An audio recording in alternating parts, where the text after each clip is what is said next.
good morning, good noon, good evening. Whatever time and place you're listening to us from, straight from the 909, the IE.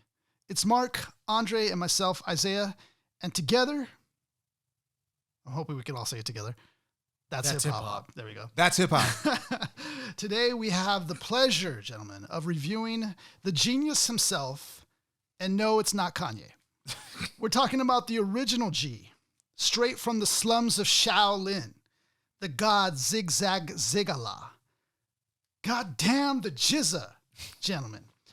Now, of course, genius. now Take us. already, just take us out of here. We know his commercial debut album and Words from the Genius. It released in 1991, and but his true debut album, his true debut Woo album, that would catapult him to the top. That was Liquid Swords. Yes. Produced by RZA in the Basement Studio and released in November 1995.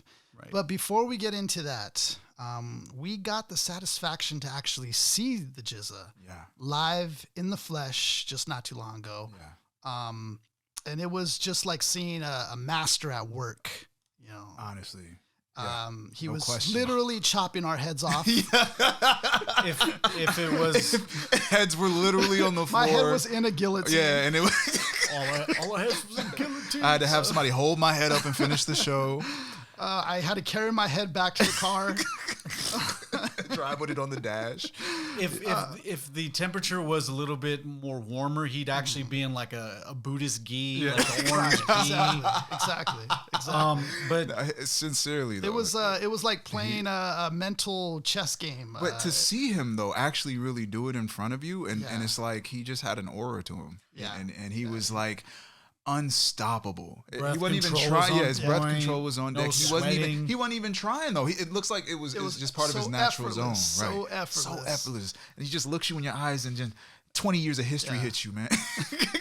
And 1,000 came in rushing in, but like no one was sober. There was not one Not a person single sober. person was sober. Children were not how sober. many opening acts did we have to? I know. Did we have to like muscle four. through? Yeah, we had to muscle Four. through, man. Four. There was one though. There was one out of like all of them. Oh yeah, the one before. The one before these the one dudes. before the actual New York main cats. I act. forgot Yeah, their name, yeah, man. But they had like 3 outfit changes. They spit it great, man. They actually did a decent did. pre-show before Jizza. I'm glad we got to run that. I'm so glad that we got to experience that. It's only once in a lifetime you get to see a legend just in the flesh like that. And get decapitated by him. Especially Jizza. Yeah. So Mark was able to hook that up. His friend, props or shout outs to his friend. Yeah, shout out to Gmo. Big shout out to Gmo hooking that up. I didn't even, as soon as I saw that the Jizza was headlining at that venue, I knew to hit him up about it. And I was hoping that I was like, hey, is there anything I could do on your side? Nah, bring him on. You got any more? I was just like, whoa, hey, like, this is just enough, man.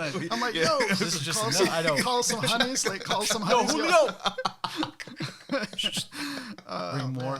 Just crawling in. It was my first time at the Garden Amphitheater, and accessible from A to Z in terms of parking, not paying for parking. Seriously, going very in. convenient. We had the red carpet rolled out for us. Oh yeah, no, it was really Dodge the convenient, line man. all heavy. Yeah, Thanks. Dude, I felt like Pop on Jay-Z that. coming to a Laker game or something. I never get like treatment like that. Like, cut. Yeah, it was right through VIP. It was perfect, man. It was actually perfect. It was really fun. So let's go into it a little bit, like about our experience there. We were able to come in. We were able to just we grabbed some drinks, some beverages of our choices. Yep. We went down there. We were in the crowd, almost pretty much front and center. Oh yeah. To the stage. Had to get there not really early, but with me, it's like I'd rather be up at the front and just bear through the waves of the crowd that would come in and out, and just to be there. Yeah, but people like, didn't even want especially to when stand. headline. They didn't even want to stand in the front though. Yeah. There's people sitting down, relaxing. I was just like, what is the stadium seat? Everyone's lounging out. Some people laid on the floor. So we got to see some performances. The ones that stood out to me was there was a Mexican group. I don't know if they were called Assassins or what their name was called. I forgot what it was so called. there was There like was 2 different 9 crews. guys. One of them was like the West Coast Wrecking Crew, and then there was another West Coast like Opposite beating of a wrecking crew. Yeah, it was like like a repair crew. the repair crew. And they came off first. The builders or something. And Bridge. I don't know Wasn't it what it Bridge was, something? Yeah. but I'm assuming that the venue was pay to play.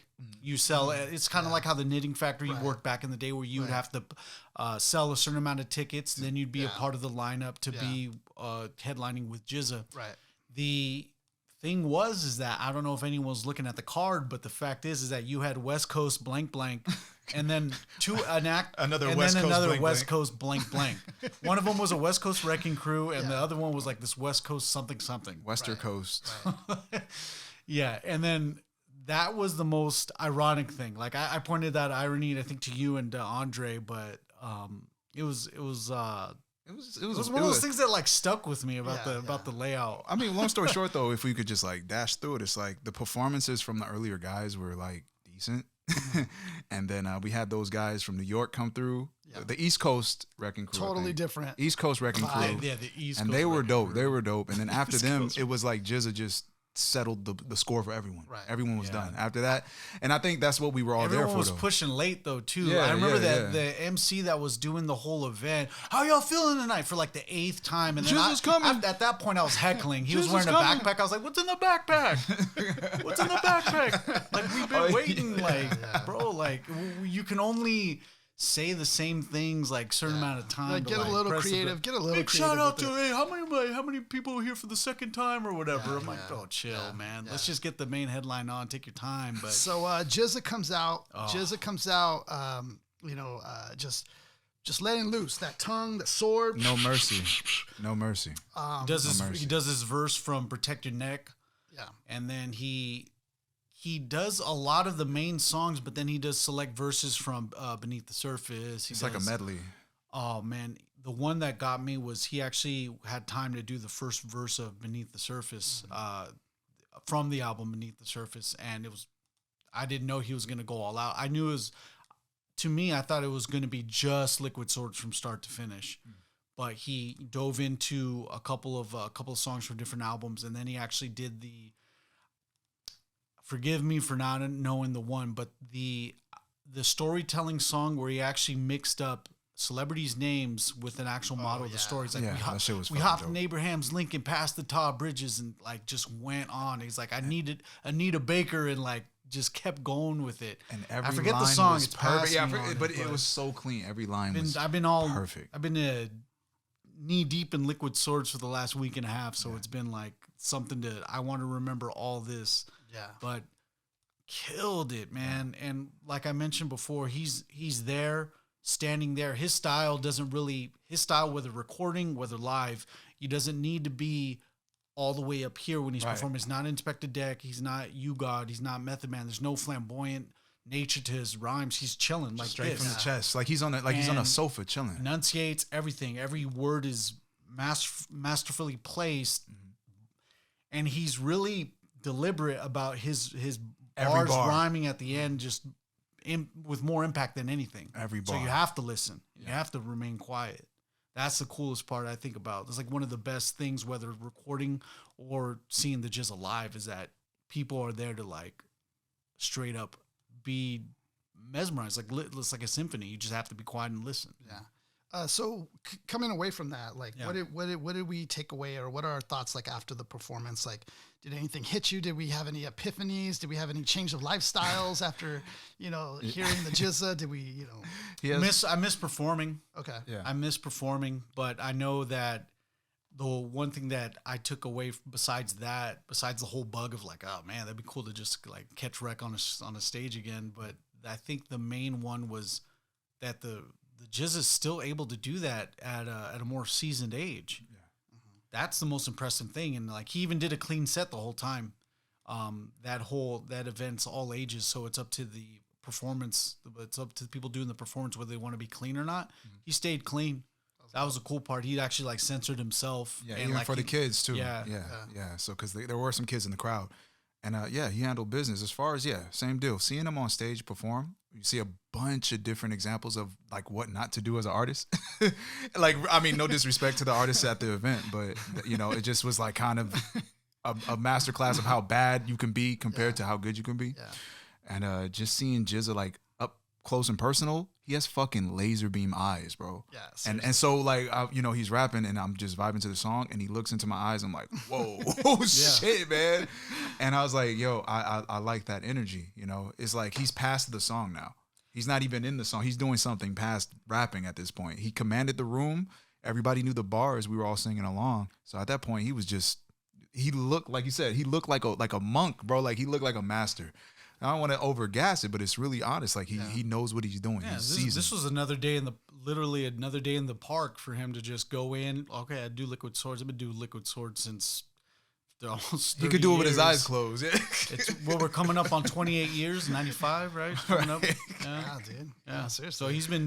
This is his song and dance, and it's. What the more surprising thing is like I want to know who paid $150 to get smoked by him in chess, because he's according to what they were saying. I cite the source here.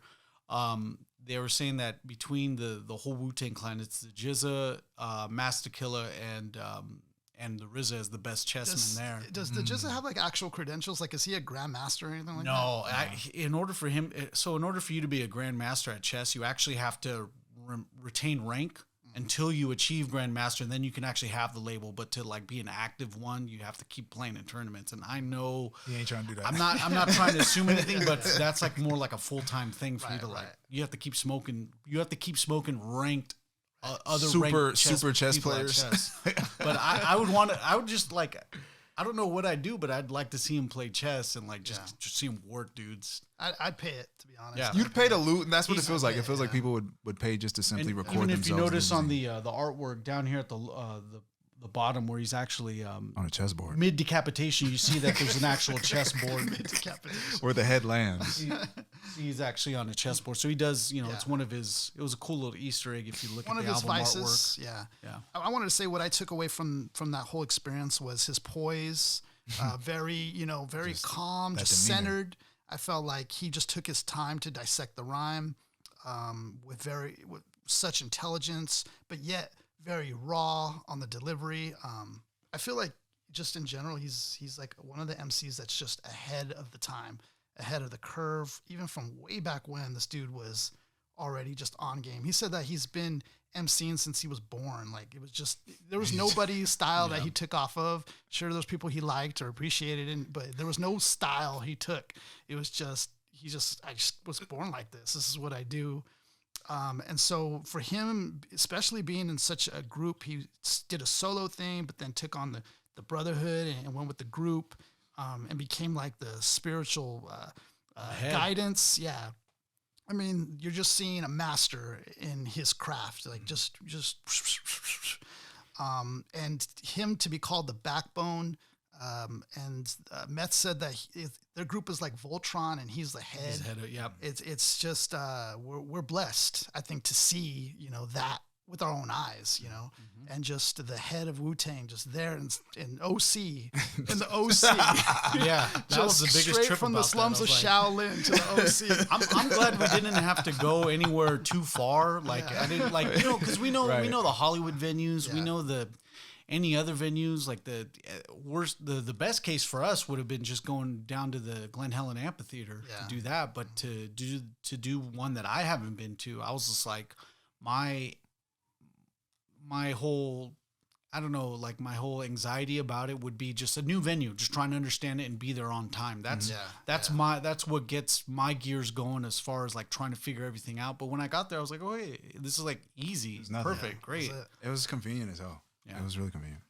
So let's go ahead and get into the album now. So 94, 95, it was quite a year for Wu-Tang. They released Enter the Wu-Tang, Method Man's debut album released. Then you had Return of the 36 Chambers, the dirty version from ODB. Cuba Links, like they were just boom, crazy. Boom, this is a prime year. And then the gem itself, Liquid Swords. Yeah. Now, for me personally, I didn't have the chance of getting my hands on Liquid Swords back in the day when this released. Did you get a chance to, any of you guys? No. So this getting this album was me after doing my homework with the Wu-Tang Clan and studying, like working backwards. Okay. Yeah. And that's where I'd say so around 2000s, the 2000s, like 03 is when I started listening to, I remember listening to Liquid Swords playing Halo on the PC just at the same time. It's a weird experience. But yeah, so it wasn't, never during release date. Mama wouldn't have that, especially in 95. Especially 95. You're 7 years old, all of a sudden just, Mike fights to swing swords and chop clowns. Excuse me? What are you saying? That's exactly what it's like, though. Same here. It's like in a weird way. Remember I told you I found like kind of my cousin's magical hip hop stash, right? Yeah. So everything that you could think of hip hop was in it, like a chest of the best hip hop albums, right? I don't know why he hid it. So I don't know if it like it's like literally where porn should be. So it Where's just the smut? Right. Where's the smut? It's just albums, right? And I remember it had every Wu project.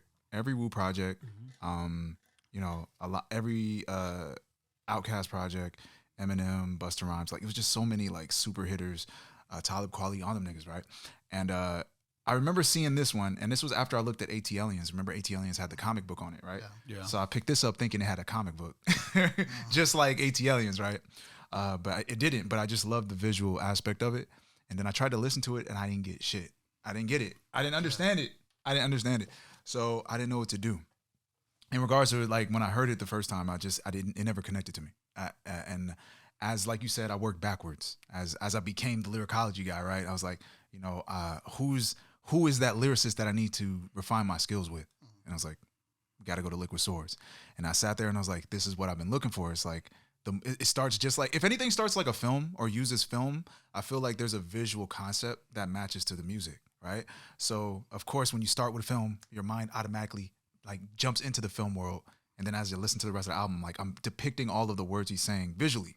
So that's one of the things that stood out to this album. But when I first initially started, it was just like, whatever to me, you know, and I didn't understand word bending and associations and stuff like that, you know, exit dust. Like I didn't, well, you know, I didn't understand he was bending two words into one word. So it just sounded like he was talking wrong. Right. So it didn't connect yet. But when I got older and came back to it, it was like everything that we all as MCs do, he was doing way back then. Is like the early, like the primitive technology to it. And I don't say primitive offensively. It's like we had to start from somewhere. And we know a lot of these wordplay associative guys, there's the roots here. He was writing the hieroglyphics before we got there. Yeah, exactly. Even know how to design it to begin with, he already knew. Yeah. You know, so innately to have that skill as an MC without Google, that's how we got to do it.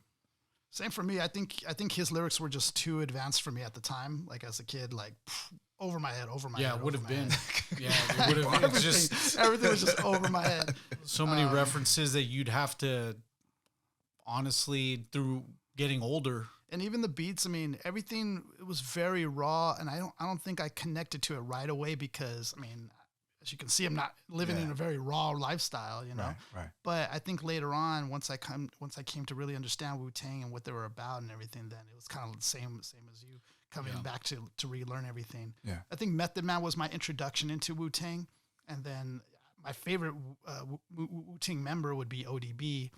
And then I kind of just started experimenting. Then I got into Raekwon, and then so GZA was kind of like, I knew this guy was smart. I knew dude had knowledge, and it was just like, I'm gonna have to do work though to catch up to this guy. Like I kind of already anticipated that. Yeah. There's like a school in his work. Even during this time, so during the prime era of Liquid Swords and Enter the 36 Chambers and Cuban Links, this is around the era where all the members are around the mid 20s to early 30s. So this is their time to where it's like the references that we'd get as, you know, 30 somethings, we wouldn't get at that time. So it's like there's going to be a few that I'll mention as we get to their songs that I'm just all like, that's probably one of the best bars that complement the time, that give a timestamp to the time era that they were in.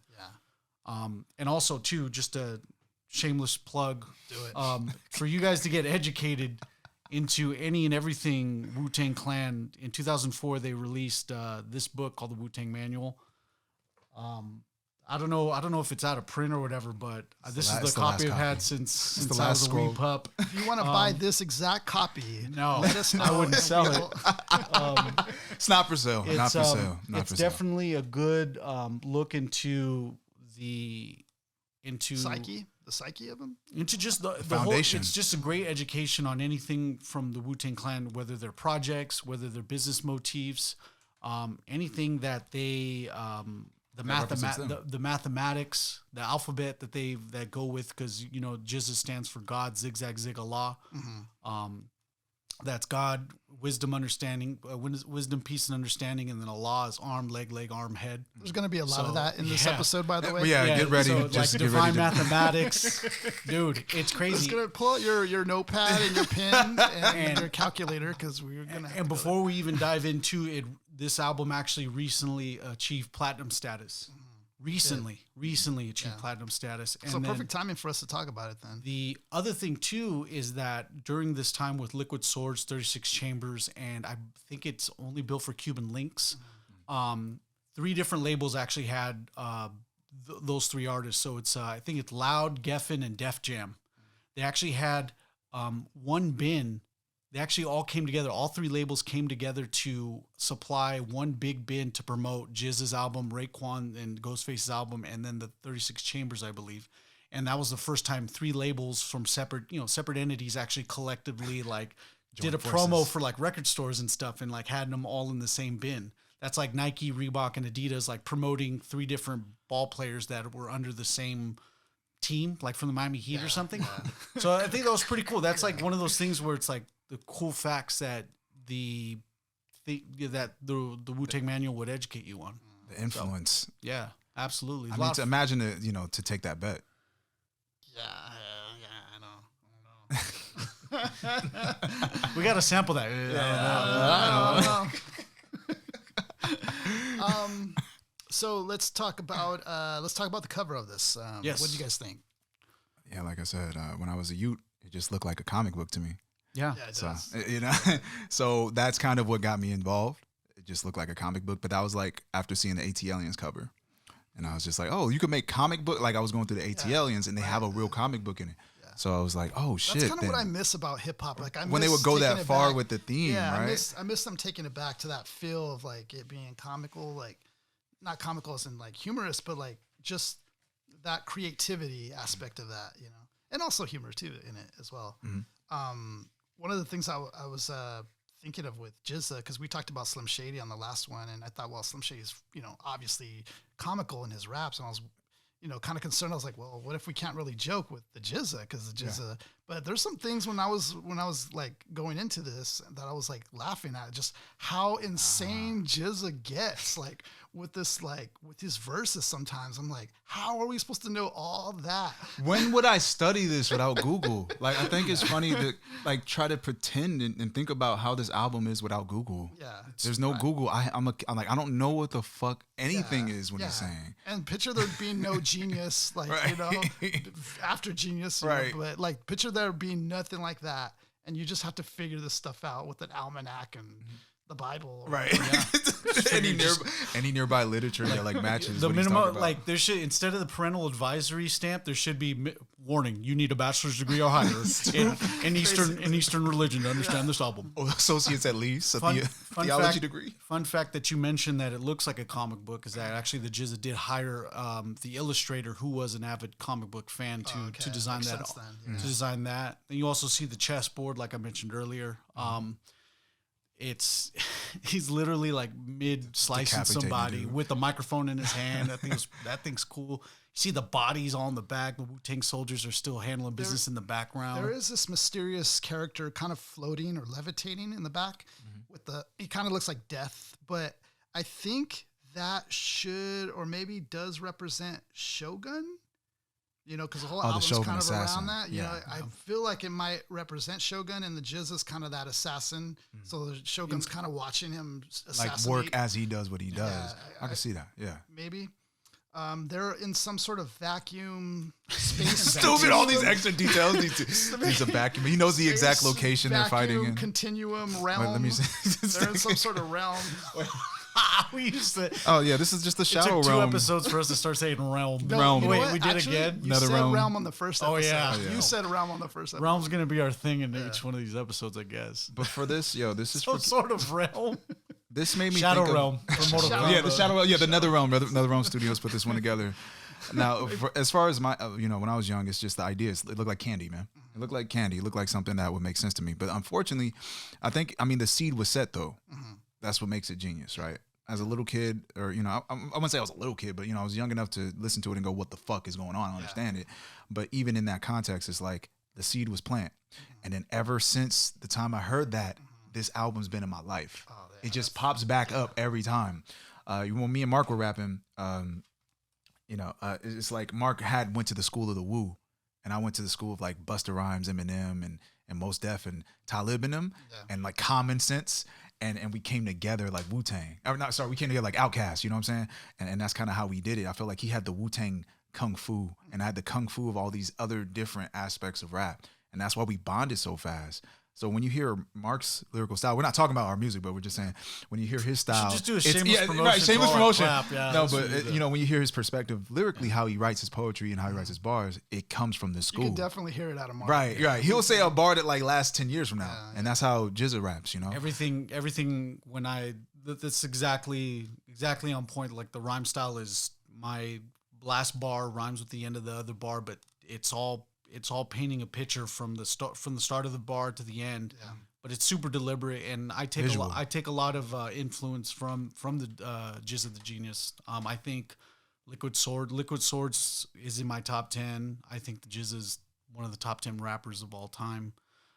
So this album is extremely important to me. This is kind of like if we ever do Paid in Full, Can I Bust, all those other albums. This is where I'm like, I have that energy to be like, dude, let's go. Like, let's hop under the learning tree, boys. Hop under the learning tree. I love this. I wanted to mention on the cover of this album, why does Home Dude like not have a sword in his hand? He doesn't have a chance because he's just talking shit. That's the whole point. You talking shit. You don't even just a hater. No, for real. You brought words to a knife fight, man. Like he just knows what he's saying. Mid-word, he was like, "You soft." And his head was removed. There's also somebody in the background who got his head caught in a bear trap. No, it's a guillotine. That's the flying guillotine. The weapon? Yeah, it's a flying guillotine. Yeah. So yeah, that weapon is crazy. That's straight out of Kung Fu, man. GZA also has like these jewels on his forehead. It looks like a crown. Oh no, that's the Ibutu amulet from. I made that up. Oh, geez. I was like, what the? I was like, go ahead. The Ibutu the amulet from Wakanda. Vibranium helmet and all the infinity stones on his head. But yeah, no, like when I first saw it when I was a kid, man, it's like it was part of that palette of the cartoonish stuff. So of course, who did I get? Eminem, Busta Rhymes, GZA, Bobby Digital for some reason because that stood out too. It's just like really cartoonish. Young kids really gravitate to that stuff, man. I was wondering, could this also be like, could this represent that he's doing that to the music industry? Well, I said, he doesn't have a weapon in his hand, right? Or just to anybody, yeah. Well, because in the world of hip hop, your word is your tongue and your words are your sword, right? He doesn't have a weapon, right? So that MC ain't saying shit. He doesn't have he doesn't have a solidified form of words. Sword's right? so sharp, it's like liquid, and that's why the sword that the GZA has in here is just doesn't.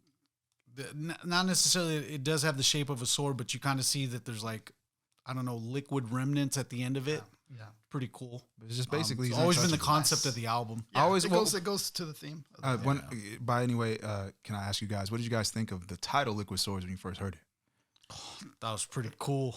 Yeah, it's a dope title. No, but like, did it influence the way you expected the album to be?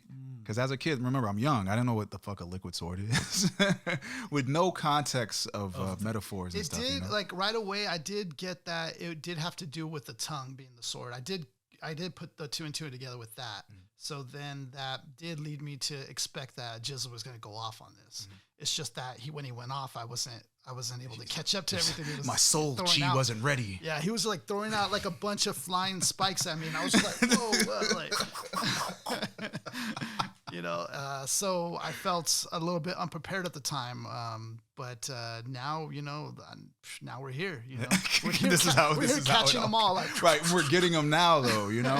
And I think that's like the Wu-Tang for the children type shit. Like that's the moment, right? When I was a kid, I didn't get it, but then shoot to the future. It's like all these years later, it took this long to get what the fuck he's saying. Yeah. Oh, wait, another thing. I'm sorry to cut us off, but the live performance, it's like lyrics made more sense. And then, just to cut back, when GZA was going live and he was spitting, every bar made more sense than usual. Like, you know, it just took you to the next plateau of his understanding what he was saying. So yeah, long story short, I just thought, you know, the cover, perfect. Great for young people. Yeah. Loved it. All right, let's go into the first track, which is, it starts with the intro sample from Shogun Assassin. Shogun Assassin.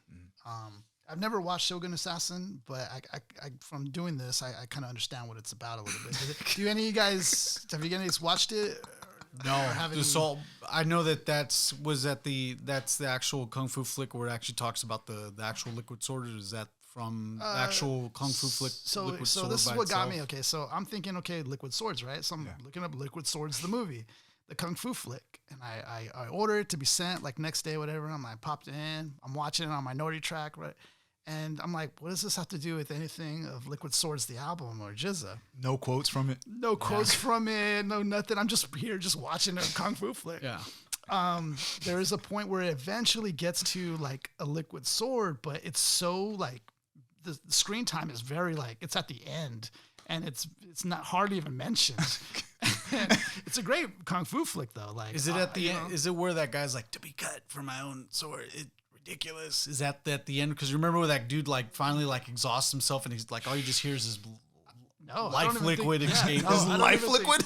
I don't even know. Blood? I don't even know if he took any samples from it at all on this. From what I heard, from what I got actual from the Wu-Tang manual, saying that like they barely touched into Liquid Swords. It's like the RZA was like, it's an okay Kung Fu flick. Yeah, that's what I felt. I felt it was okay. And I think that's cool of him to mention that because it's not taking anything away from this album, but because I'm thinking maybe as the Jizzle's like, man, dude, Liquid Sword sounds dope. Like the concept of a sword so sharp, it's like liquid all here. Boom, yeah. That's the end. That's where they got. That's where you get it from. They just went into a similar. That's where you get it from, baby. So it's like, that's the best part, man. Like you end up getting really educated the more you dive into them. There's times where I'm just like, I'm watching where we're watching The Fugitive, and like, man, I wish we had samples like that. But then I'd be like, no, that's not my, like, I'm not Wu-Tang. Like, I don't fucking just, like, I'm The Fugitive. What am I take from The Fugitive? I am The Fugitive. Yeah. You have to be able to, and Wu-Tang, you're right. Like, Death Beach, not The Fugitive. People are like, Tommy Lee Jones and Harrison Ford, the Kung Fu flick. No. Death Beach. Fire. So Shogun Assassin, was the one I probably should have got, but I didn't. But from what I understand of that, a lot of movies actually take away from Shogun Assassin. Like the famous one I could think of the more recent times is Kill Bill, where the assassin kind of goes rogue from its master, and the master tries to send all these ninjas at him, and he's just basically chopping everybody's head off. It don't matter as long as you attack him, your head's getting chopped off. Like, and in the movie, in the American version, I guess there's a series of like 6 different movies of this. In the American version, they put the first and second one together into one, like Americanized one. And they took like basically the best clips of it. And so in this movie, the Americanized version, it's like constant action. Like every minute, there's somebody coming up to him. Somebody's getting slain. A new challenge. Yeah. Like somebody's like trying to approach him, and he's just like, "You want some of this?" Like he's basically taking them all out. So I thought it was a dope concept. An hour and a half of just yeah. And he has the actor, the voice actor who plays this assassin, deep voice, dude. Like you can hear it on this track. If somebody's listening to it, you can tell who it is because this voice is like, sure, I agree. Like it's super deep. Choose wisely. Yeah, like I agree. And it's a dope flick, like to base, this album off of. Like that's dope because I'm picturing Jizza as this assassin now, just chopping everybody's heads off. Yeah. And he's kind of pissed off in the same way Eminem was pissed off after his first run at it. And he's like, this is what I'm about to do now. I'm about to chop everybody's heads off. Yeah. So I love that about it. Because words from the Genius, the first song that he had from there, sounded so pop. It's just the beat wasn't him.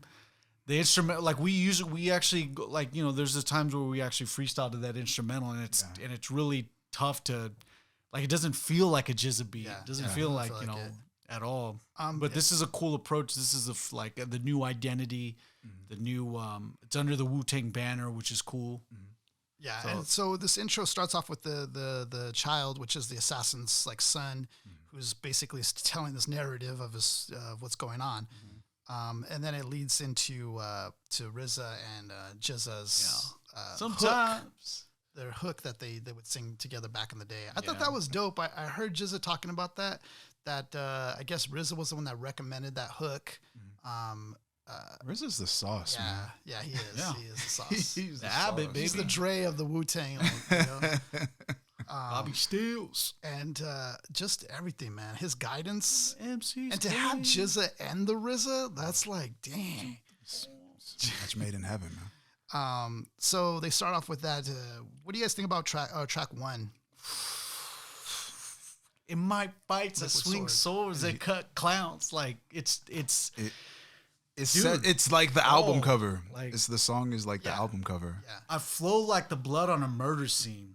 Like just give them the visual. I think that's where we go. Super descriptive. Yeah. That's what I'm saying. The visual. Once we start with the movie once we start with the movie clip, it just puts you in a visual state. And then Jizza's words always give you a more vivid image of what he's saying. Yeah. I mean, for just the idea, I always envision him being on his samurai ninja type shit, right? Right. And just every second of what he's doing, I didn't get the word bends. I call them word bends or word association, but just the wordplay in general, it didn't hit me till years though. So for me to like come back to this, especially when we got to work, I was like, fuck, how did I sleep on all these bars?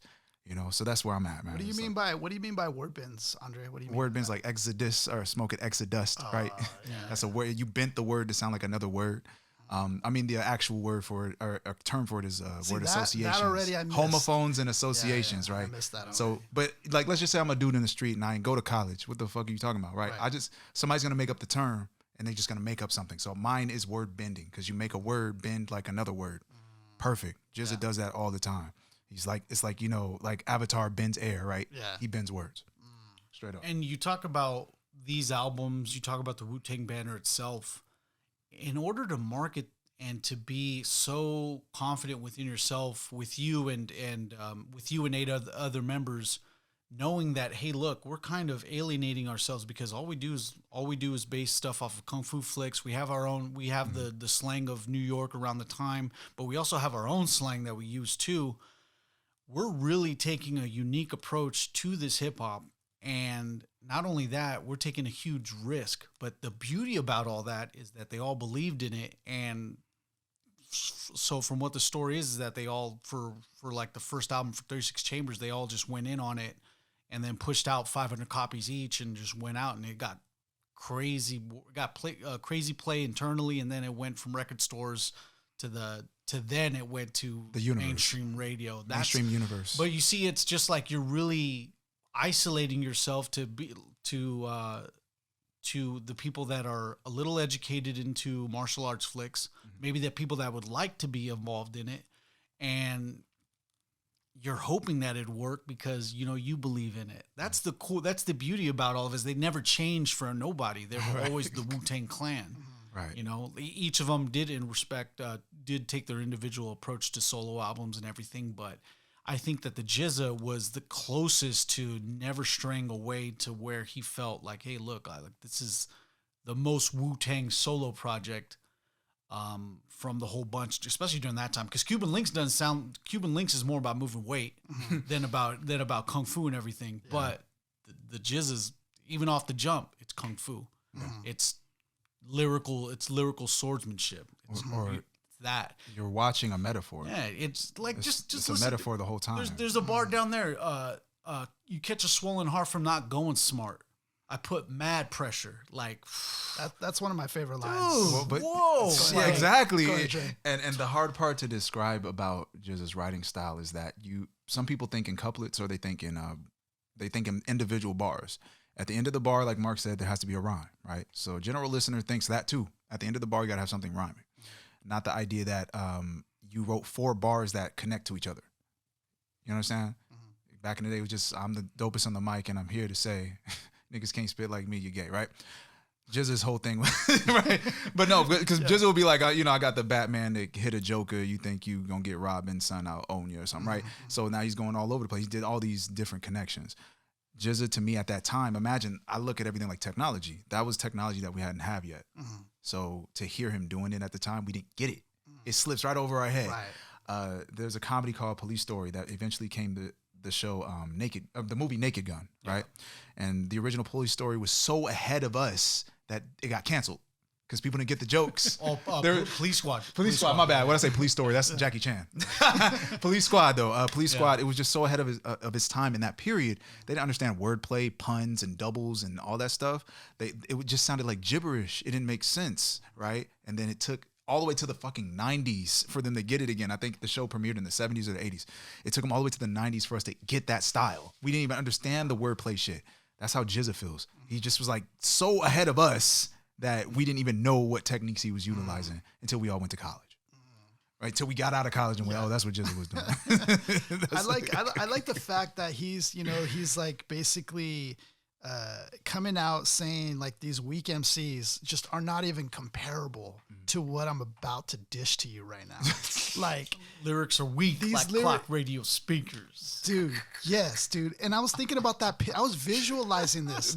You know, the clock next to my bed with its little weak speakers. Like, I was just like, it's not comparable to that. Yeah. And I think he also makes a comparison to like semi-gloss and him being high gloss, which is, you know, you think the semi-gloss is like shinier compared to the flattened paint, but no, I'm the high gloss. Right. You think you're getting, you know, the shine, but nah, I'm about to show you what shine really is. Like, dude was just so dense with it. His lyrics, like in just a few syllables, you could get paragraphs of meaning off of that. Yes. A couple bars, you could write a whole last paragraph. He said, this line I took this bar that he liked. He said, I don't waste ink. Like, just that line alone is a bar. I don't waste ink. I drop megaton bombs more faster than you blink.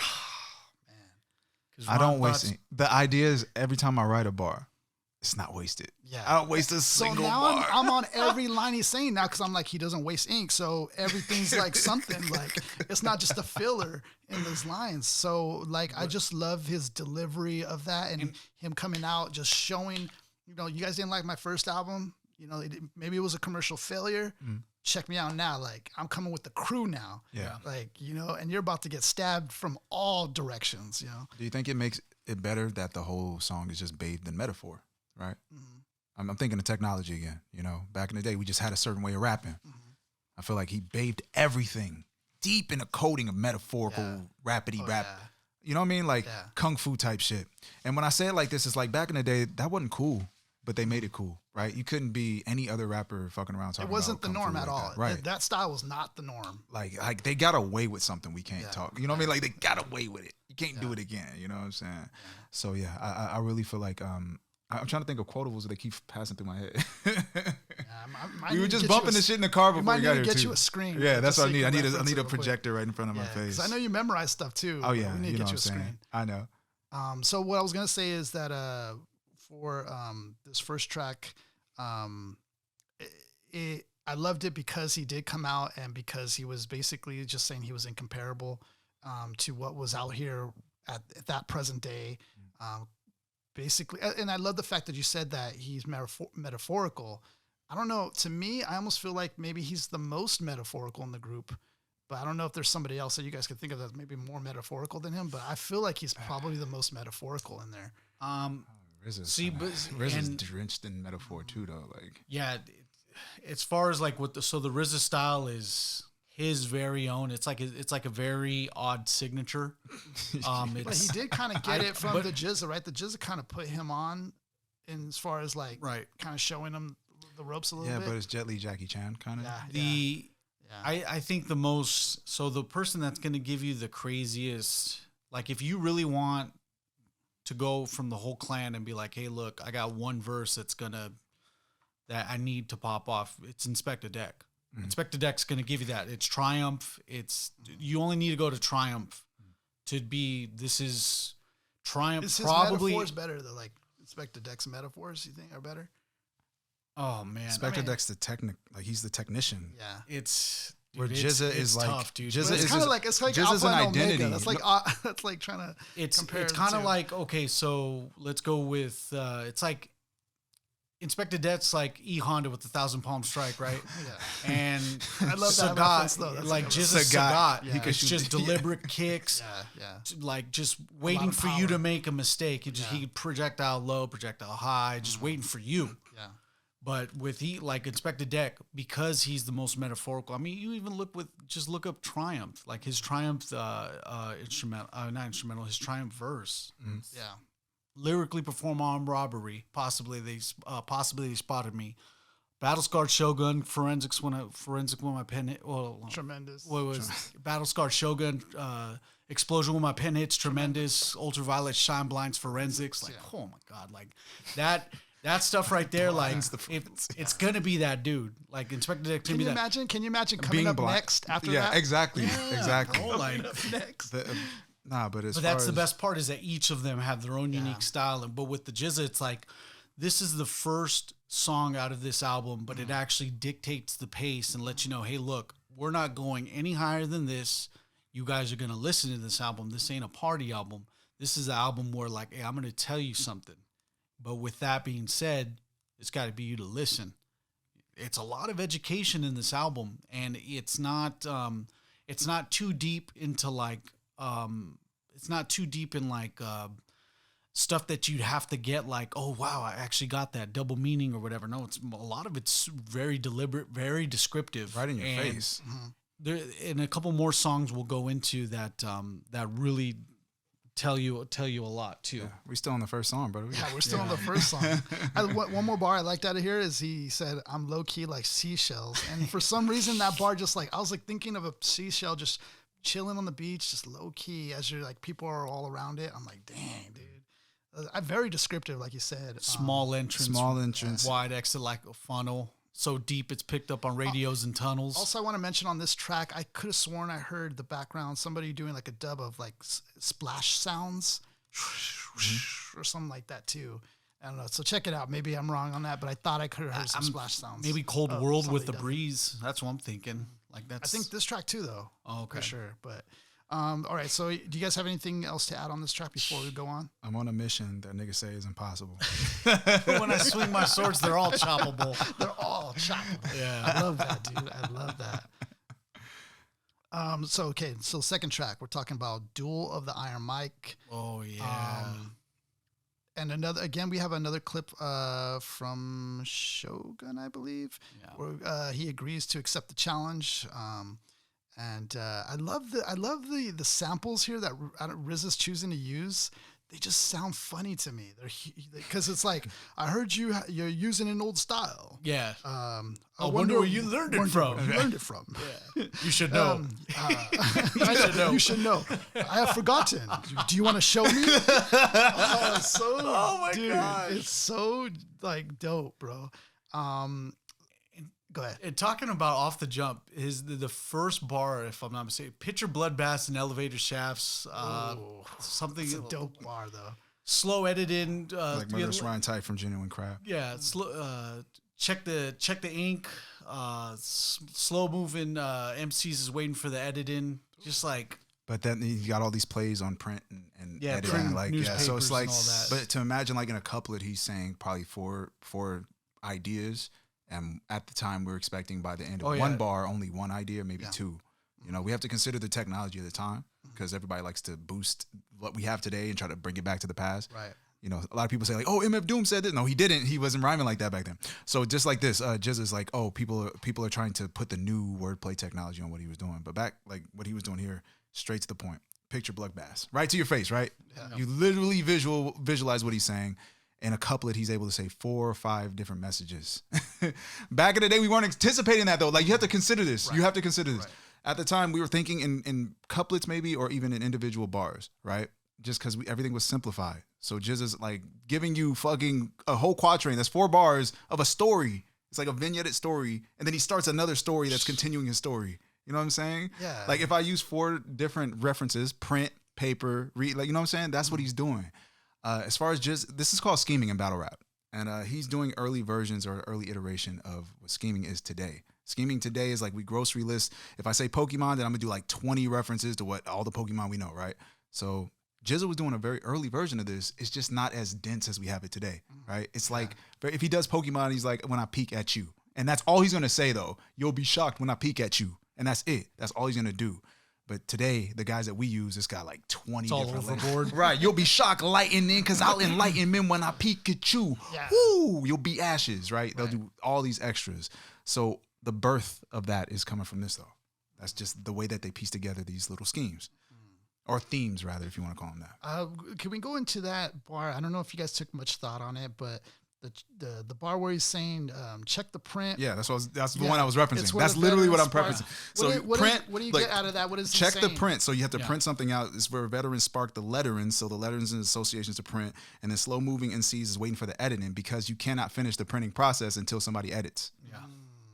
I like that. So he's already going off the run versus everyone else is waiting for it to be edited. I'm looking at it in the practical sense. I'm looking at it now, like check the print, like check when I'm writing. Right. And this is what I'm just getting out of it.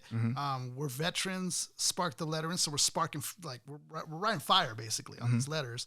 And then slow moving MCs. I'm thinking of this just in real world, practical. Slow moving MCs is waiting for the editing. I'm feeling like, I'm not sure if this is just me, what I'm picturing. Slow moving MCs, like people who are trying to like catching up to what he's saying. Yeah. They're waiting to hear him like cutting in, like if he didn't do it in one take, or like listening for somebody maybe editing his sound or doing something. It's straight raw, you know. Sorry to cut you. I thought the editing was in reference to them literally rewriting his lyrics to figure out what he's saying. Maybe. So editing his bars, because that's the brilliance. But wait. So check the print, what I wrote. Right. And then slow moving MCs, the ones that's checking his print, is waiting for the editing, like to understand what's been changed around. Or they already go off the jump. They can actually, I guess the Jizza's already done writing and he's taking his stuff to press versus the MCs that are like slow moving. Right. They're waiting for the press guy to do the editing for it and like, okay, cool, now I'm ready to go. Jizza in a nutshell. Yeah. three different people, three interpretations, and that goes to show the depth of how he's able to put his metaphors together, right? Because we all have our own angle of how we experience the bar, and we all have the same aha. Right. That's fucking crazy, right? And I don't believe there's a wrong answer. We're all right in this context. Even the guy that's completely wrong, when he comes up with something that he said out of these bars, is going to hit you. Yeah. I don't think Jizza wants you to know exactly what he's thinking. Yeah. He wants us to figure out our own perspective of what he's saying. It's crazy too, because his style, from what he was saying, it's so nuts because, like I mentioned to you before, it's like I take a lot of influence from Jizza's style, and it's crazy too because he says he takes different sentences from other places and puts them together. Yeah, I read that too. I've done that before. Like there's tons of, I've wrote tons and tons of rhymes before, and I'm just like, man, this is the opportunity for this patch of lyrics to go here for this verse for me to close it off. Yeah. So it's crazy that, despite everyone has their own unique journey, it's kind of like everyone kind of uses it from the same tool belt. Like everyone kind of has the screwdriver, which is a spare verse that they have there. They have it in the same belt, like it's just, we're not falling too short from we're the fruit that doesn't fall too short from the tree, Yeah. What I was going to say about Jizza, was piece to the beats too, man. Oh yeah, we have to say production's crazy, man. Production is crazy, especially for the time. You have ODB in the back. Duel of the Iron. Oh my God. Yeah. It's 36, what does he say? Hold on. Go back up to what he says. Check out what he says. The Iron Mike. It's the 16. Duel of the Iron Mike. It's the 52 fatal strikes. Yeah, there you go. Even that, man. 2 fatal strikes. And then Inspector Deck and Master Killer are actually on this. Master Killer goes second, and then Inspector Deck takes it home after that. Killer bees are slinging when I reveal science, discarded by the outcome. It's like Master Killer. It's crazy that he even showed up too. He even showed up to the Garden. He even showed up. No. I was saying like going off to like he showed up at the Garden Amphitheater. I was even like gonna mention that. I forgot to even mention that. Master Killer showed up for this verse, and he actually was doing this verse when Duel of Iron Mike showed up. That was the cool part. But man, it's you thought that the Jizza style would start the template of like, okay, it doesn't get any slower than this. But Master Killer, a little bit more descriptive in this verse, takes it down. I think the last 8 bars, he gets really slow with it. He says, lunge at the youthful offender, the ninja, any contender. Testing the murderous master could lead to disaster. He's getting you back and forth, back and forth. It's like just punches being exchanged.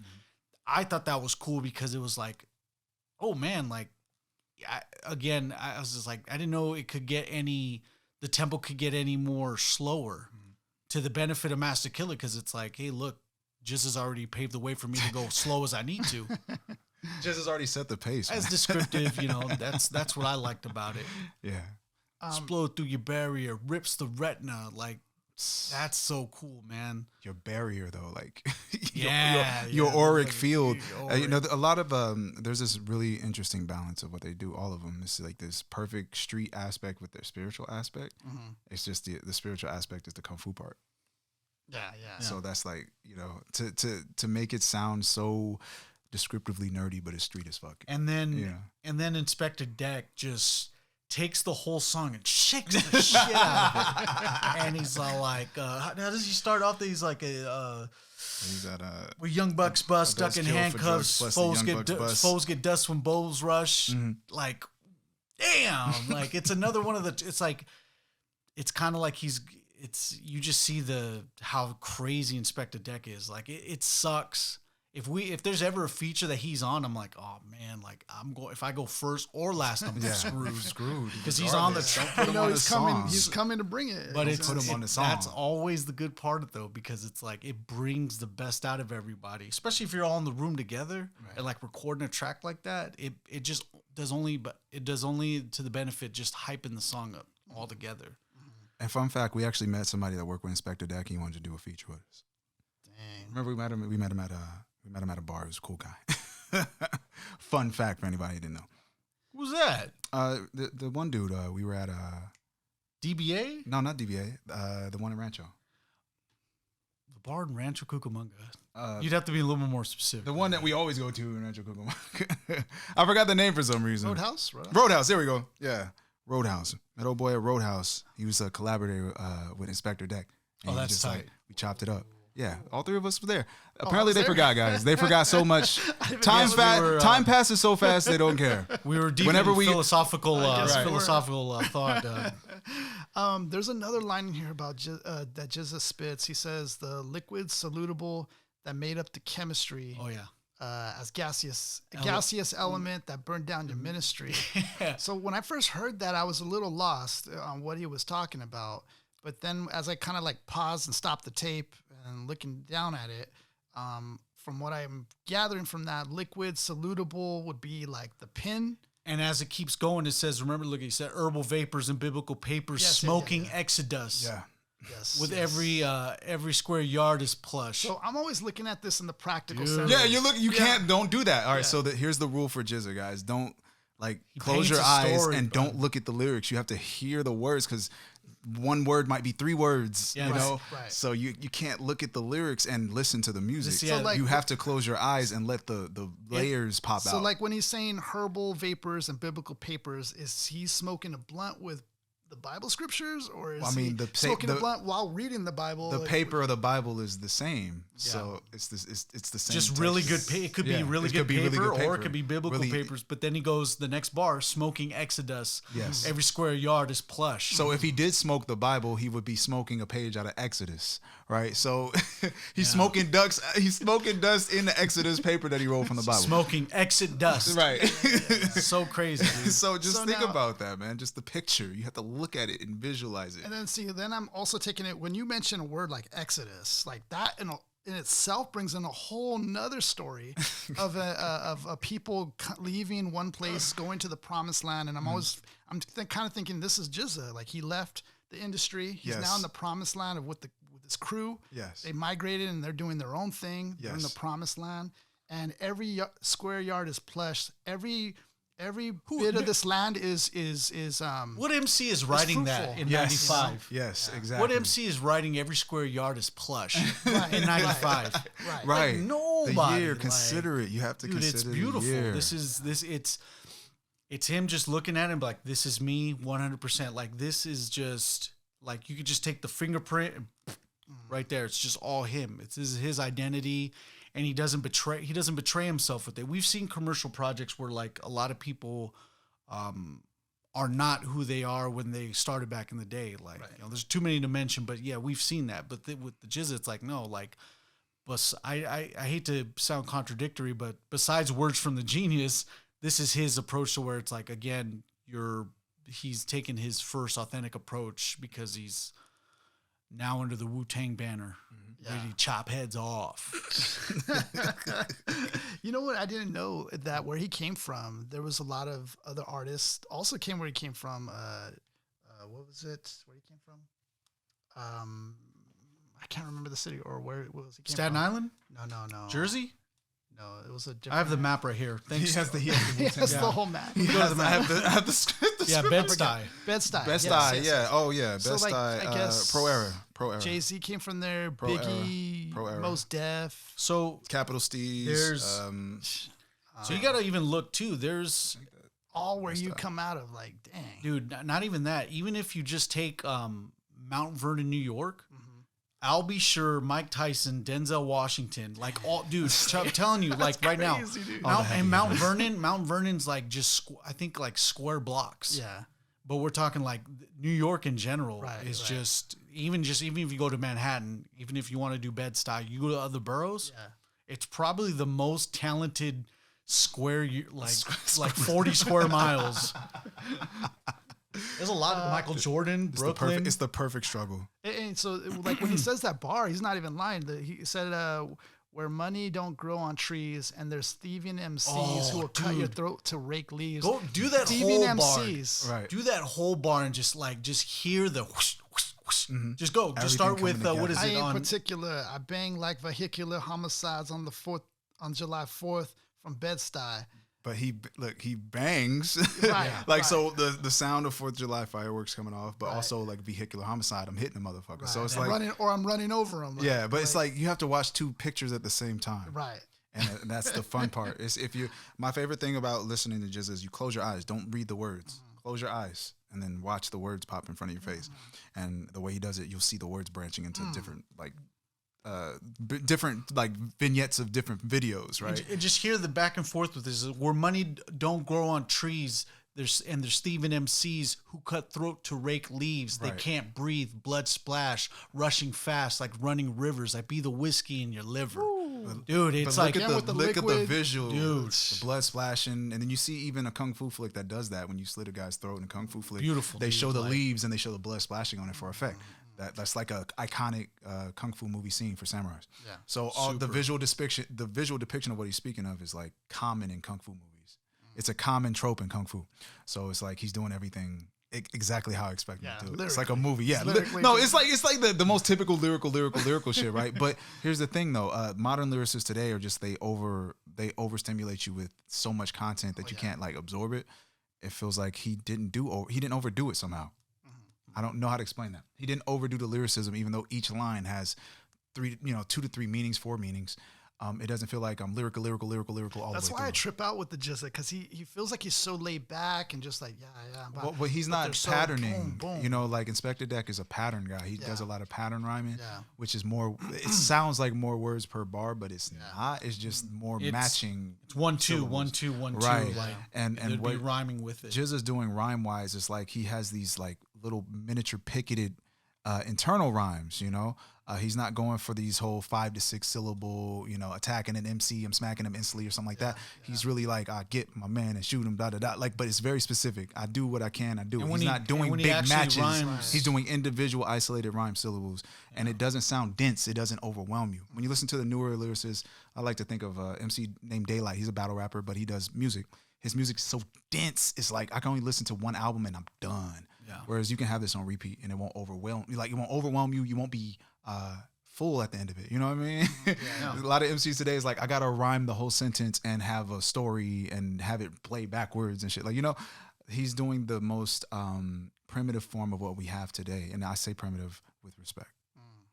I love that he mentioned that he's like whiskey, which is the strongest like alcoholic beverage To your liver, fool, you're gonna kill you. So not only is he like alcohol, that's already bad, but he's whiskey. He's the hardest one to take down. Yeah. Like, oh man, that hits so hard when he said that line. I mean, a liver. Do you guys want to go on to the next track, or you guys man. some? I mean, because we could be on every. We could if be on went every bar for bar. We'll be on everything. This isn't bar for bar breakdowns. You know. All right, so we're gonna go on to the third track. What do we got for the number 3? Living in the world today, brother. Living in the world today. What did you guys think about this track? Liked it, or? I mean, every track to me actually was the most lighthearted track out of the. If you live in the world, it just seems like joyous, like lighthearted at least. Yeah, but it's but I gotta mention this though.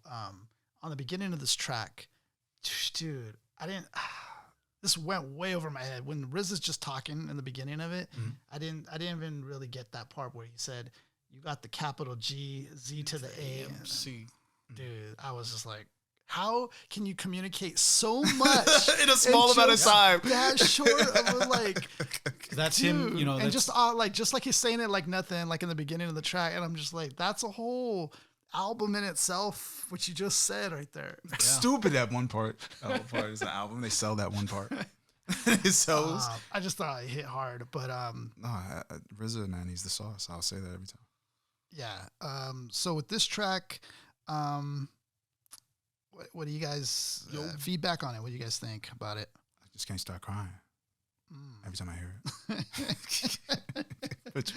I think it's going to be one of the few tracks in this whole album that actually has an actual, I don't know what you call a bridge or a chorus, because I don't know whether or not it has actual pop structure to it. Right, it actually repeats. Like but the GZA doesn't really do that a lot in this album. Yeah, true. That's true.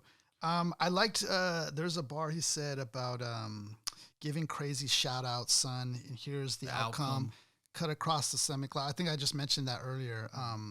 But I loved, because like in a way he's kind of, in that point in time too, gangster rap was pretty prevalent. And when he said give crazy shout outs, son, I was thinking, I don't think he's talking about this person, but this is what made me think. It made me think of Tupac dropping names or shouting out something, or let's say another gangster rapper who's saying things that are outlandish to grab your attention, but he's saying like, check me out. Like I'm saying what I'm saying has way more substance than what these fools are saying. He always tells you how ahead of you he is. Yeah. In every form, even his storytelling will always confirm that in this event of this story, I was ahead of everyone at the time. Was it the one heavily armed military is necessary? You have to come at him with all that. Dude, like this, and it's still a gamble. After the end of the day, it's still. I love the fafact that there's so many quotables within every scene. Like it's not too dense. Right. Mm-hmm. Yeah. It looks. It looks like. It looks simplistic. It's like fondue disguised as American cheese. You know, it's like it's a lot more flavor than what it looks like, and it's a credit to GZA's slow pace, but he illustrates song after song within Liquid Swords, and it's like, oh man. There's a part where he's talking about his flow. It's like it can't be caught. Even like he was representing it like as if it was a car, and he was saying like I can't be caught by these Chevys. That's fresh out the station. Yeah. And so like. With that, like with some regular unleaded shit. Yeah, I'm not this unleaded. And again, with the liquid, right? The liquid thing pops concepts. Up again. That's called scheming, man. He's like the father of scheming. You know, the godfather of scheming. So he got the fuel. But then that can go in so many different ways too. Again, with the metaphors, I think he mentioned being a double-edged sword in this one. Guillotine. Yeah, the double-edged guillotine that's beheaded in and then he starts. But that's the flying guillotine. So it traps your head like a bear trap. It's like a reverse bear trap that you throw at somebody's head. And he just clamps your shit and you're gone, bro. So that connects it for me. That connects now that the album cover now to that. Okay. Yeah, Flying Guillotine is fire. Watch Flying Guillotine. I love, and then I think he even goes into making parables at this point, and metaphors, and that to me, that whole style in itself is the double-edged sword. When you're coming with similes, metaphors, parables. At this point, it's like, dude, you're Jesus right now. Well, yeah. Well, the supreme alphabet, G. It's God. Yeah. That's the G out of the G out of the Jizza. Yeah. Yeah. And then the other one, the A is Allah. Both corners covered. All ah. I think they also went into a little bit, and I don't know much of this, Mark. Maybe you might know a little bit more about this, but they went into these 4 principles about knowledge, modesty, and security and consciousness. That could be, if it was numbers, they could be talking about the supreme mathematics. They could be talking about that. I think it was just a conversation between Method Man and Jizza. So there's a hook that says, what you know about MCing? Yo, I know a lot. Yeah, there you go. Yeah. It's a pre-verse, I guess. Well, what you know about MCing? Yo, I know a lot. So that's supposed to represent like the knowledge part of it. Well, no. See, if there's going off of that, it's no. Yeah, from what I'm getting from it, it's like he's like, I know a lot. Well, can you demonstrate something? It could be when. The one thing that you can play into this, it says, well, what do you know about MCing? Yo, I know a lot. Well, can you demonstrate something? That's I'd rather not. That's Kung Fu, though. It could be one thing, too, where elder people within that knew the 120 questions, they can question the young people that try to understand. And once again, this is supreme mathematics. This is all just like trying to be an enlightened black man, which I have no idea what the fuck. What's today's mathematics, y'all? So that's what the elder statesmen, that they would question you. They would ask you, hey, look, what are the 120 questions? Like, who's the all living man? Like, you'd have to have your A's and do's in every single spot correct. Okay. But sorry, go ahead. In order for you to be in order for you to qualify as like, a 5%er. So this is like but wait, for the Kung Fu. Just get educated. Just get the manual. This is me get the taking Wu-Tang manual. Look at it once again, but it's still, it's the same thing to where it's like, can you demonstrate something? And when he says, I'd rather not, it's like, well, that can go against, if Method Man was an elder statesman questioning all that, then he could be like, nah, man, he's not valid. Like that's him not doing that. But none of that really has to do with it, because it's just, Meth says, he's like, I'm talking about stacks. So he's like, yo, that's what I got. Cash rules the world. Cash rules the spot. So I thought it was a base of the Kung Fu. Yeah. Because if you do 2 pictures of it, that's his picture. The picture I saw was like, what do you know about seeing the Kung Fu, right? What do you know about Kung Fu? Right. Yeah.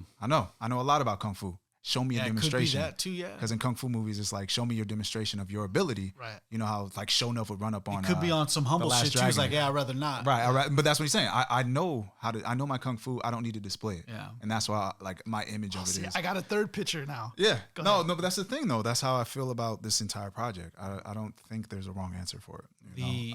There's going to be a there's like a street angle of it. There's a Kung Fu angle of it, and then there's the 5% spiritual angle of it. But that's not the last angle. Right. There's more. There's always going to be more. What a bunch of geeks. See, because I see it. A bunch of geeks we are. Well, according to the 120 the 5%ers have said. Yeah, it's exactly that. Hey, that's the best part is that. Conscious man.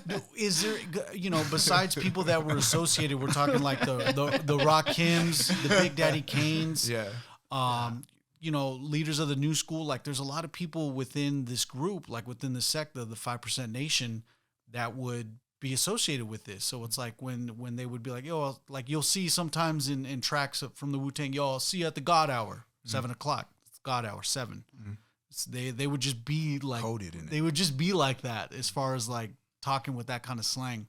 But I even want to talk about the next verse that the Jizza starts with, again, just boom, boom. He's like, my preliminary attack leaves cemeteries packs.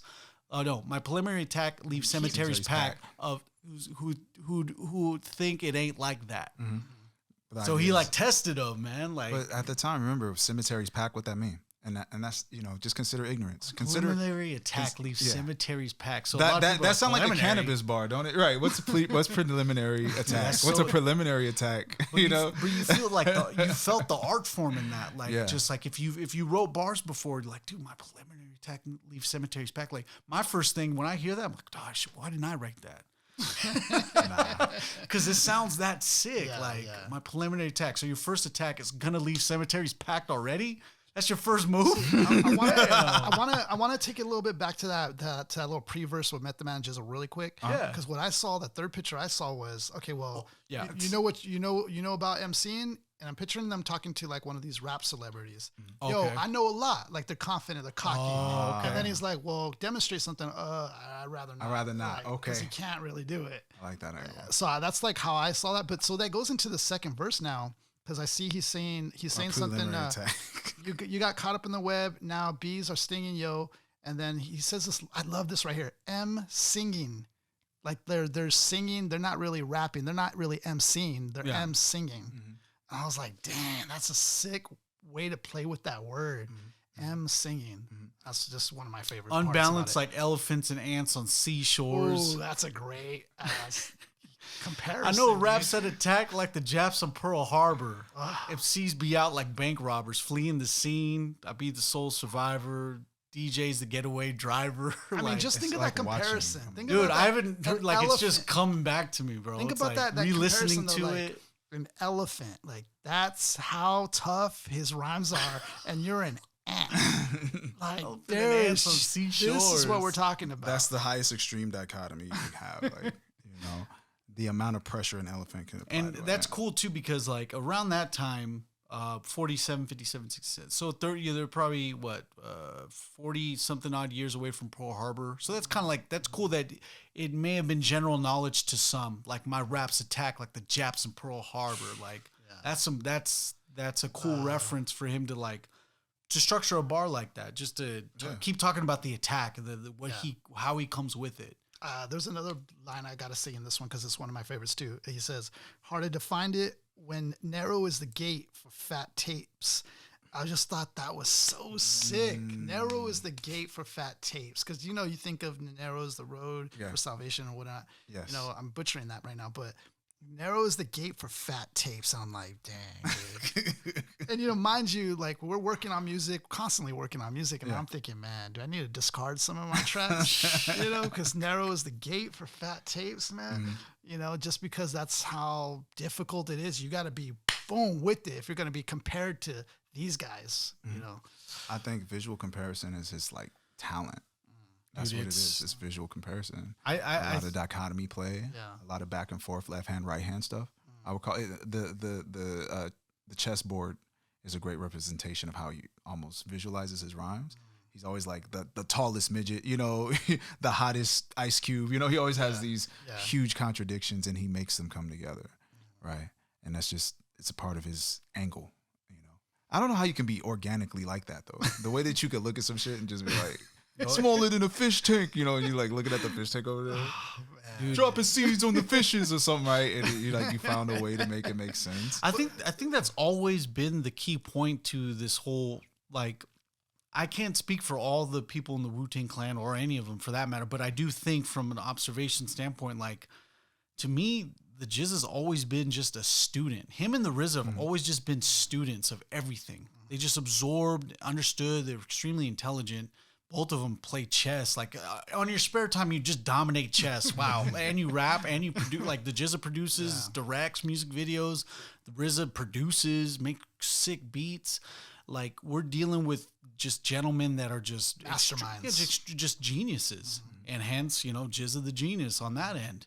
But it's still like, even with simplistic wordplay to an effect, but it's still dense. It still tells a story. It's still just like, it's still an amazing, 4 bars, amazing. We just talk about elephants, balance like elephants and ants on seashores. attacks the Japs like Pearl Harbor. That sounds simple, but it's like shots from glass that attract cops. But it's hard though. That's the best part. And then at the end, he gets kind of, I don't know whether he was like the breath control was out of it, but it's like he says obnoxious topic, major labels, flavor tropical, punchlines. It's unstoppable. And then goes into what he was talking about. But I think even before that, he goes microscopic optics. What is it? Microscopic optics receive through the boxes. Obnoxious topic, major label flavor, tropical. To me, tropical punchlines. When you listen back to that, shots from glass to attract cops. I don't know whether or not it just sounded like he was not out of breath, but it just didn't. That's one time where I think he like deviated a little bit from being.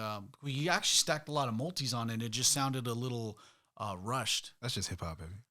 That's hip hop. That's hip hop is all can be. That's like the one. It's like if there's anything to nitpick from that, it's like one thing that always stuck out to me re-listening to it. I do like that ending part of this verse because he kind of talks about his transition from that point.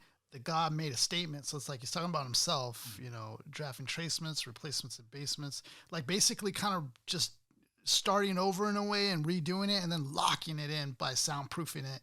Soundproofing the beatbox, and then I don't know where he's going with all this microscopic optics and receipts of the boxes, but I feel like whatever he's producing or the product that they're putting out is like that dope. It's like, you know, the lyrics are so microscopic at this point. You're gonna need all this stuff to like get it, and that's what I got out of that. Yeah.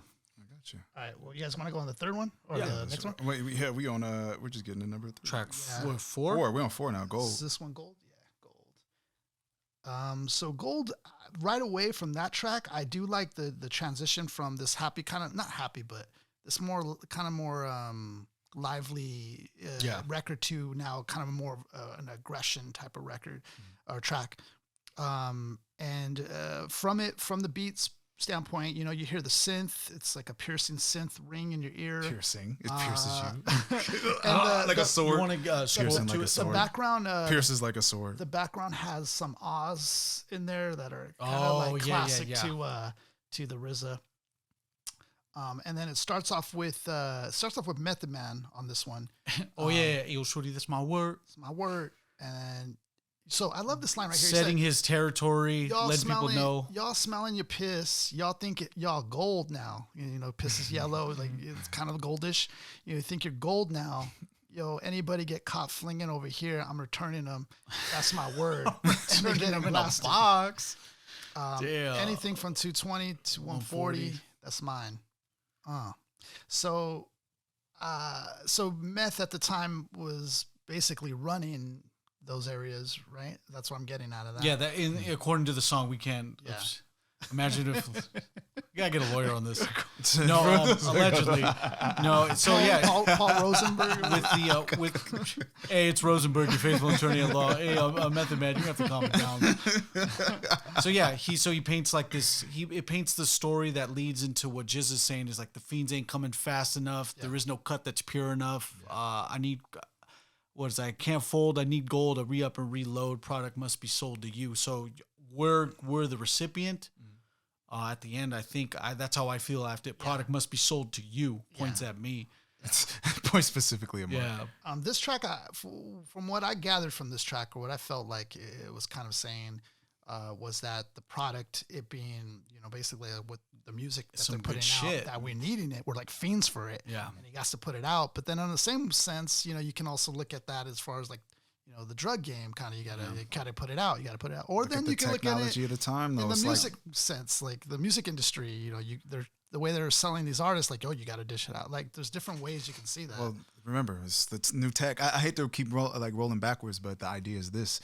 You have to consider how many MCs were available in the game and how many MCs were willing to write from this angle. Of course, we can metaphorically say that the music is drugs, but for the time period that we had it, this is like still fucking brand new to hear it like this, you know? So when it comes to how Jizza was putting together and what he's distributing, it's like, we weren't smart enough yet. Or maybe because we were younger. I don't want to speak for the entire world because Wu handled business.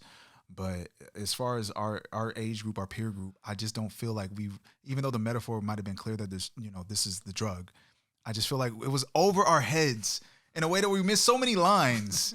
I hate the idea that I miss so much because I'm supposed to be the lyricologist, you know?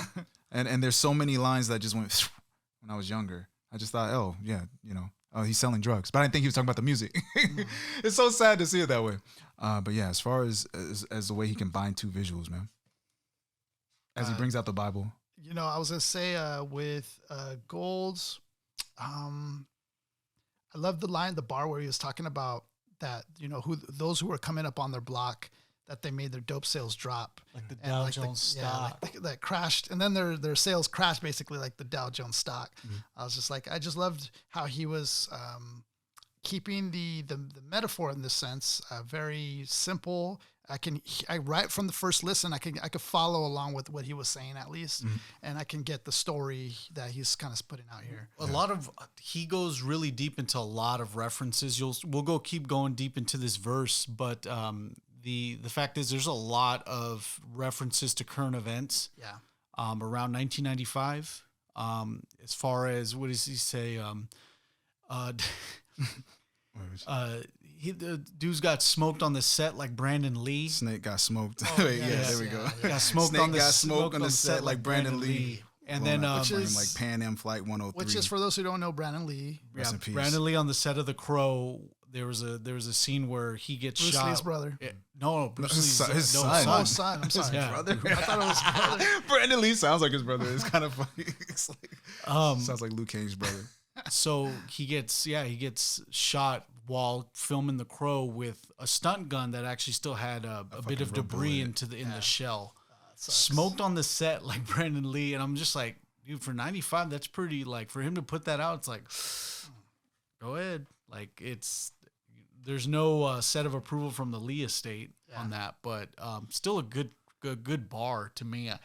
Like, because it's about the set, the gang set, smoked on the set, like, but it's like Brandon Lee. Oh man! And how I changed the nigga name to John Doe, and while we set up camp, we got vamped. So he has the set ready, and then he lands the set a couple bars later. Yeah. So like I said, you have to see that he's not doing individual lines. He's doing like 4-bar sets, maybe 6 to 8 bar sets, and patterns that you don't expect him to use them.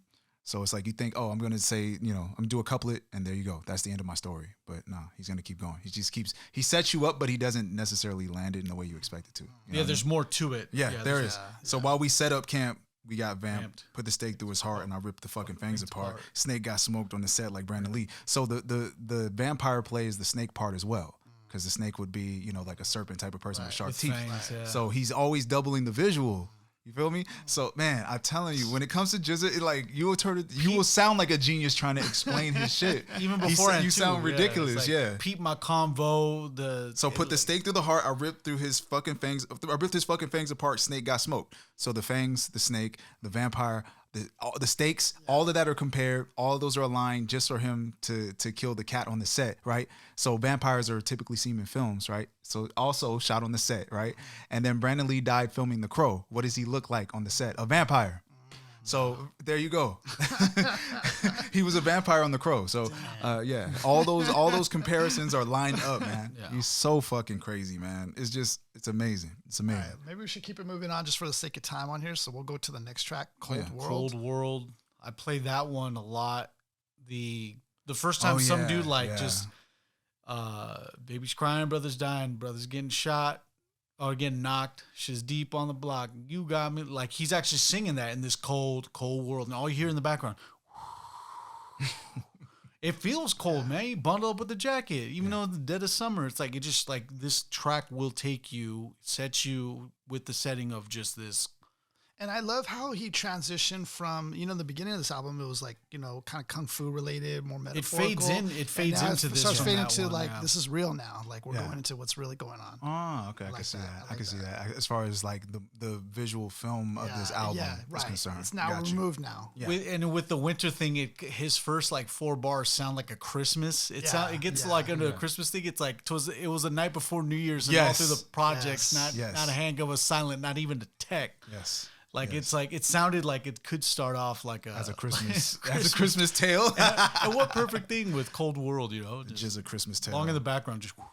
Yeah, I love his description out here because the way he's describing it, it's guns are blasting. Like there's no time for you to call anybody. like guns, it's too late. Like by the time you witness something, like it's already done. The murder's happened.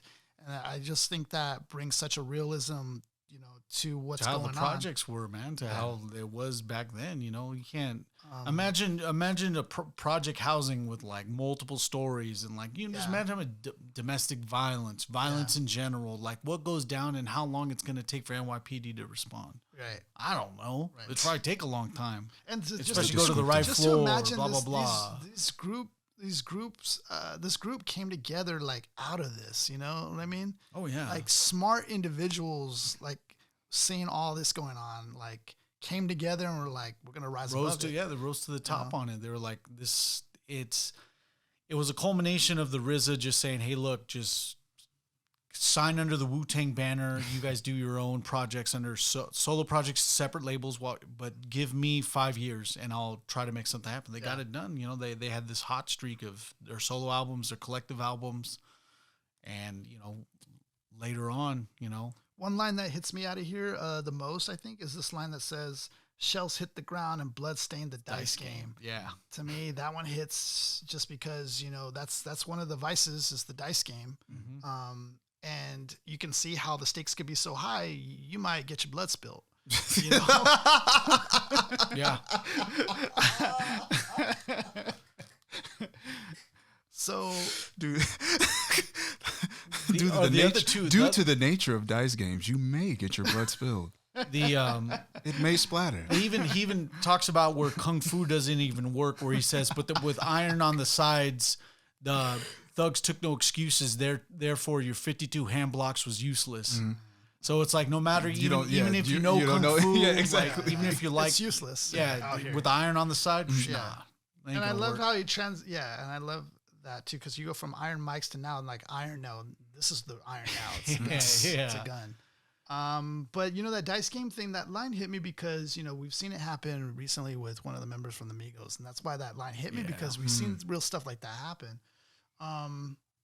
All right, I mean, I'm ready to move on to the next track if you guys want to continue. Oh, I got you. To me, it feels like the point of the song is expressed pretty directly. Mm-hmm. Yeah, it's like we can't dive bar for bar. Right, it's just it's a total glimpse. It's like someone looking into a snow globe. Snow globe. I was just thinking, and just like you see the outline of the projects, and you just see it all. Yeah, it's a good example. See it all unfold. The next track is Labels. I love this track from GZA. Yeah. He just goes off on all the labels, dude. I love that, dude. Yeah. Tommy ain't my motherfucking boy. And they have, and this is the ultimate payback, right? Because these RZA, GZA made it now, and now they get to do the ultimate payback and be like, yo. This is. Look at us now. Every individual. Yeah. The only label he put over was Geffen because he was doing this. Geffen's like, my sound is something provided by Geffen or something. But he says the most positive thing about that. Yeah. The best thing about this track, I think, at the time, if you didn't know how to do this wordplay shit, this was like the one you listen to over and over to get it right. To like train yourself to how to associate the names. I can see that. This is a great. If I want to say, if I want to explain the word bending, it's like watch. This is the song. Yeah. This is how he's playing, bending everything, right? Everything comes together seamlessly. I like totally see that. The best compliment that I can give the GZA was the line from, he's like, I even taught MCA style. So he does the label MCA, but he's like, I even taught MCA style. From Beastie Boys. Oh, man. Or even a generic. Yeah, I was just thinking I like when he says the line about Warner Brother. Like, that was just so dope. Oh, yeah, even a Warner Brother. Come on, I know people at home will get it. Like, it's like this was the tech of the '90s. Yeah. So this song, people would play this on loop, just to figure out what else he was gonna say next. Thinking that the lyrical surgeon, they know their microphone the virgin, like stuff like that. Who was writing like that though? Can you compare? Yeah. My priority is that I'm pickings. What does he say? My priority is that I'm first priority. Who thought they saw me on Broadway, but I was on an island bombing MCs all day. See, but Island Records, 4th and Broadway, like my priority records. I'm ruthless. So look out for A&M. Don't have an act wild. That shit is jive. Yeah. And old sleeping bag. The other one too. This is cool too because he's actually playing into. So look out for the A&M, the Abbott and the Master, breaking down your pendulum. I don't know if Pendulum was a record label, but I know A&M was. Yeah, I just love this for so many reasons. You know, holding more weight than Columbia. Not only like putting all these record labels in check, but like just the fact that Homeboy made it, dude. Like he made it, and so did RZA. They all made it. They did it their way. Like, you know, there's just multiple reasons why I love this track, though. Like Andre said, though, too, is like this is one of those tracks you want to listen if you're really trying to like study, you know, like scheming like that. I death row an MC with Mike Cables. Yeah. The epic is that I rush associated labels. From East West Act, though. I bring it to the next plateau. But I keep it fat, though. I'm holding more weight than Columbia. Yeah. Yeah, that's fire, man. Like, just to think about that period of time, you know, flipping words like that. And then later on, like when you look later in the years, you get cats like Pro Era that were doing a lot of word flipping like Jizz and them. But Fire and Weapons released on Geffen. That's the only one that he puts Geffen over. That was like the only one that didn't get smoke. It's like the label that is actually pushing my album. Yeah, we'll be all right with that. So low too. I'll put him over. All right, I think we're cool to move on to the next track, right? Yeah. You guys got props to labels though. Like Andre said, it's something that like if you really want to get that word bending ability, like that's the one. We got Fourth Chamber. Damn, we've done a lot of shit on Fourth Chamber. Yeah. Choose the sword, you choose me. We would. Me and Mark would have freestyle to the beat. We would run the beat at the end of a set, and we just freestyle the Fourth Chamber. Oh, really? Oh, shoot. Yeah. Oh, dang. Yeah, and we would pull the names of like words out of a hat and freestyle. Ghostface Killer's first verse on this one. Oh yeah, it's fucking nasty. Yeah, dude. And the fact that this is no, he features one more song, no, or is this only one?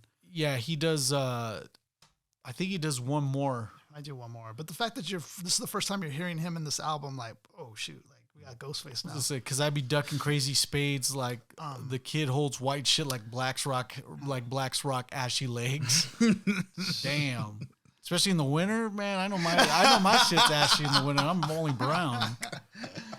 I did want to mention some Vaseline on that thing. I did want to mention the beginning of this again. Brings back with the kung fu, the Shogun again. And this one, he's saying to choose. He's telling the son, choose the sword, or you join me, or you choose the ball, you join your mother, and in death. You know. Yeah, that was tough, man. Listen to that. You don't understand my words. You don't understand my words. I know you don't understand my words. It's like little kids. I know this is unfair decision. You know, and it's funny because there are nods to this too. I think most recently, Mandalorian kind of did that with with Grogu. Yeah, Grogu. Choosing the ball or the Force. Yeah, so it's little nods to that. But so I love that they keep playing with that theme though. He still keeps that kind of a constant throughout the album. That's another cool thing, and I'm part of probably RZA's production on that. I mean, theming at the time, dude, you got to realize. I'm sorry, I guess I'm saying that, but it's just come on. We weren't theming this crazy back in the day, you know. Consistently in this manner. And then Killer Priest comes out that his beginning part of the verse, like, I judge wisely as if nothing ever surprised me, lounging between two pillars of ivory. Like a god, right? Dude, and you get visuals of a god. Yeah. I just remember that, and I'm just all like, dude, talking about just... My dome piece is like building stones in Greece. Our poems are deep from ancient thrones I speak. He's on an ancient throne. He's already between two pillars of ivory. Right. Now he's you're on an ancient throne, you know.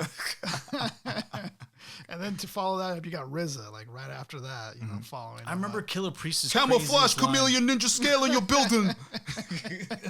Oh yeah, you got no time to breathe here. Like, it was set from the president to Rage Your Residence. You're getting diced. Everybody's bringing it on this, dude. And the thing of the charge is because you had secret evidence and documents on how they raped the continents. Exactly. He's just talking about your dominant bars. Islamic, Asiatic, Black Hebrew, like or the Ebola virus under the reign of King Cyrus. Yeah, like jeez. It's like you laugh at it now, but at the time it's like, what? This guy's fucking beyond. Yeah. He's like, hey, RZA, we're gonna need you to come off. I was like, all right, who's coming before me? Ghostface and Master Killer. Oh man, camouflage chameleons. Ninja scaler you building. That's dude. Just imagine just camouflage chameleon. Unloyal snakes get a thrown to boil legs so hot loyal. Getting slim like olive oil. 6 million devils just died from a bubonic flu.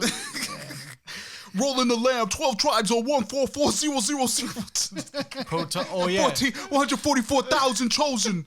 Protons, electrons always cause explosions.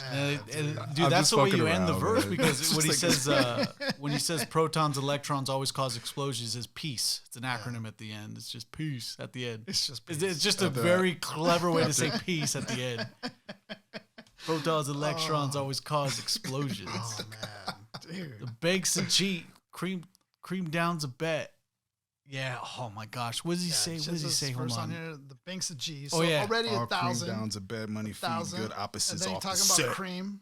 Yeah, he says, it ain't hard to see my seeds need God degree. I got mouths to feed, unnecessary beefs for more cows to feed, or for more cows to breed. Like, oh, dude, it's, again, it's just him being at the end of the verse, and as well as crazy as Jizza, as crazy as the RZA, Ghostface Killer, Master Killer came off. Jizza's still doing his own thing, because at the end he's like, the bank's a G, the cream's down's a bet. Money feel good, opposite of the set. It's just like, dude, he's like, all right, let's calm it down. Let's go back to what I'm doing. And it's still, again, I'm sounding mad repetitive with this, but it's like, it's just his pace. Nothing, he doesn't amp it up. It's just how he wants it. This is his album. And no matter even how crazy those guys came off at the end, he just puts it to bed. Yeah. And that's smothers the patient with the pillows. Throughout this whole thing too, this is what I want to say is like, you know, Jizza, even though he has these master MCs on the album, you don't get the sense that he's intimidated at all or bothered by it. He's still Jizza. Like his style is still constant. It's like the dude at the end of the Kung Fu flick, like in The Fugitive. Like, remember the whole time, in The Fugitive, there's this dude that always had gloves on. He's just with the mask. Observing. And at the end, just watching. Like, we're waiting an hour and a half. The guy comes, takes his mask off, takes his gloves off, and they're like, oh, finally. Like, that's just the Jizza. In the perfect example with this, he's just in the back. Yeah. Plotting. I read a fact about this verse is like, I guess and he mentions it in this verse. Let me see where it's at. That made me truncate the length 1/10. That made me truncate the length 1/10. So he's talking about his verse that like he actually had to shorten his verse for this track because there wasn't enough space. So he took away 2 lines from it, because usually it would be like maybe 20 lines or whatever, which is 2 away from 20, which would be 1/10. And just the fact that he's talking about what he's doing exactly, like I'm cutting. RZA shaved the track, niggas caught razor bumps. So he cut the track down. Yeah, he literally shaved the track down, which is just, I mean, that's metaphorically and literally. Is so sick. That is so. You can't literally shave a track, but you can metaphorically. And then he shave goes, this unprecedented, opium scented, dark tinted. Yes, like, just building. Right, just building one bar in one bar. So much, in the last few lines there. I keep calling it The Fugitive. And then even to end this way, because I won't hesitate to detonate, I'm short fused. Yeah. So in the fact that this is right now, this is short fused. This whole verse is spitting is short from what it should be. Yeah. Which is just sick, man. I'm ready to go on to the next one. Let's just see what else we got. This that one though. Yeah, this is the one right here. Definitely one of the favorites. Shadowboxing. God damn the Jizza. Still, you mad at him for repick the album? Pledge allegiance to the hip man. Method Man came with it on this one, and I feel like this was a perfect coupling to put Method Man with the Jizza on this. Perfect way to hype him up too, and shave MCs to the bone bristle. Does he say? Speaking Scud missile. Oh yeah, break it down to the bone bristle. Like Wes Craven. Yeah, dude. Johnny blazing nightmares like Wes Craven. Niggas gunning my third eye, seeing it coming before it happened. My third eye seen you before you got here, son. But as a kid, who knew? You know, I didn't know what a third eye was. So it's like beautiful coming of age. Like you grow up into it and find out what they're really talking about. I liked this verse beat particularly because, and this is a selfish reason, because my rap name or alias was Nesquik, and then here he says Nestle. Yeah. So I liked that verse for that reason. Stupid, just associate with you, with your personal life. So I liked it because I wanted to one day maybe reference this track and have somebody like cut it, on a chorus or something with Nestle in there. But anyways, So Jizza's line on this Oh yeah, okay. So I slayed MCs back in the Rec Room era. My styles broke motherfucking backs like Ken Patera. So let's stop there. So Ken Patera was a pro wrestler that literally broke. I forget the wrestler he broke the back of, but Ken Patera literally broke a wrestler's back. Okay. But so the Jizza literally just says, "My style breaks motherfucking backs like Ken Patera." Yeah. So and I love the fact that he references like he's been this way since way back. Well, that's reminiscent of his style. Everything this fool wrote, he always wrote like, I was here at the beginning of everything that's ever happened. Yeah. And that's definitely an origin from Jizza's style. Jizza's always the first man. He's like always at the very apex of everything that ever happened. Yeah. One of my favorite lines out of this verse was once I pulled out, round them off to the nearest third. Mathematics, baby. They don't shy away from that. And I'm just thinking about him again with the chopping off of heads, chopping off your arms, your legs, like, all the rounding off basically us until our core body. Like he's just chopping us off. Oh, yeah. Protect your neck. My style still reigns imperial. Before I blast the mic, RZA scratched off the cereal. So like his mic is a weapon. But before that, let me just take the identity and of and they're raining all year round from June to June. Yeah, dude. It's and then think about it. Back then, when he says June to June, it's like, what do you mean? All year, baby. What does that mean? I love that idea. I like the before and after. That's kind of how it feels. There's a before and after. From June to June, what do you mean June to June? Even if I just think ignorantly, June to June. But this is definitely the same month. Yeah. This is definitely though my favorite track of the album. The beat is just hard, dude. Oh man, the beat goes hard. Oh man!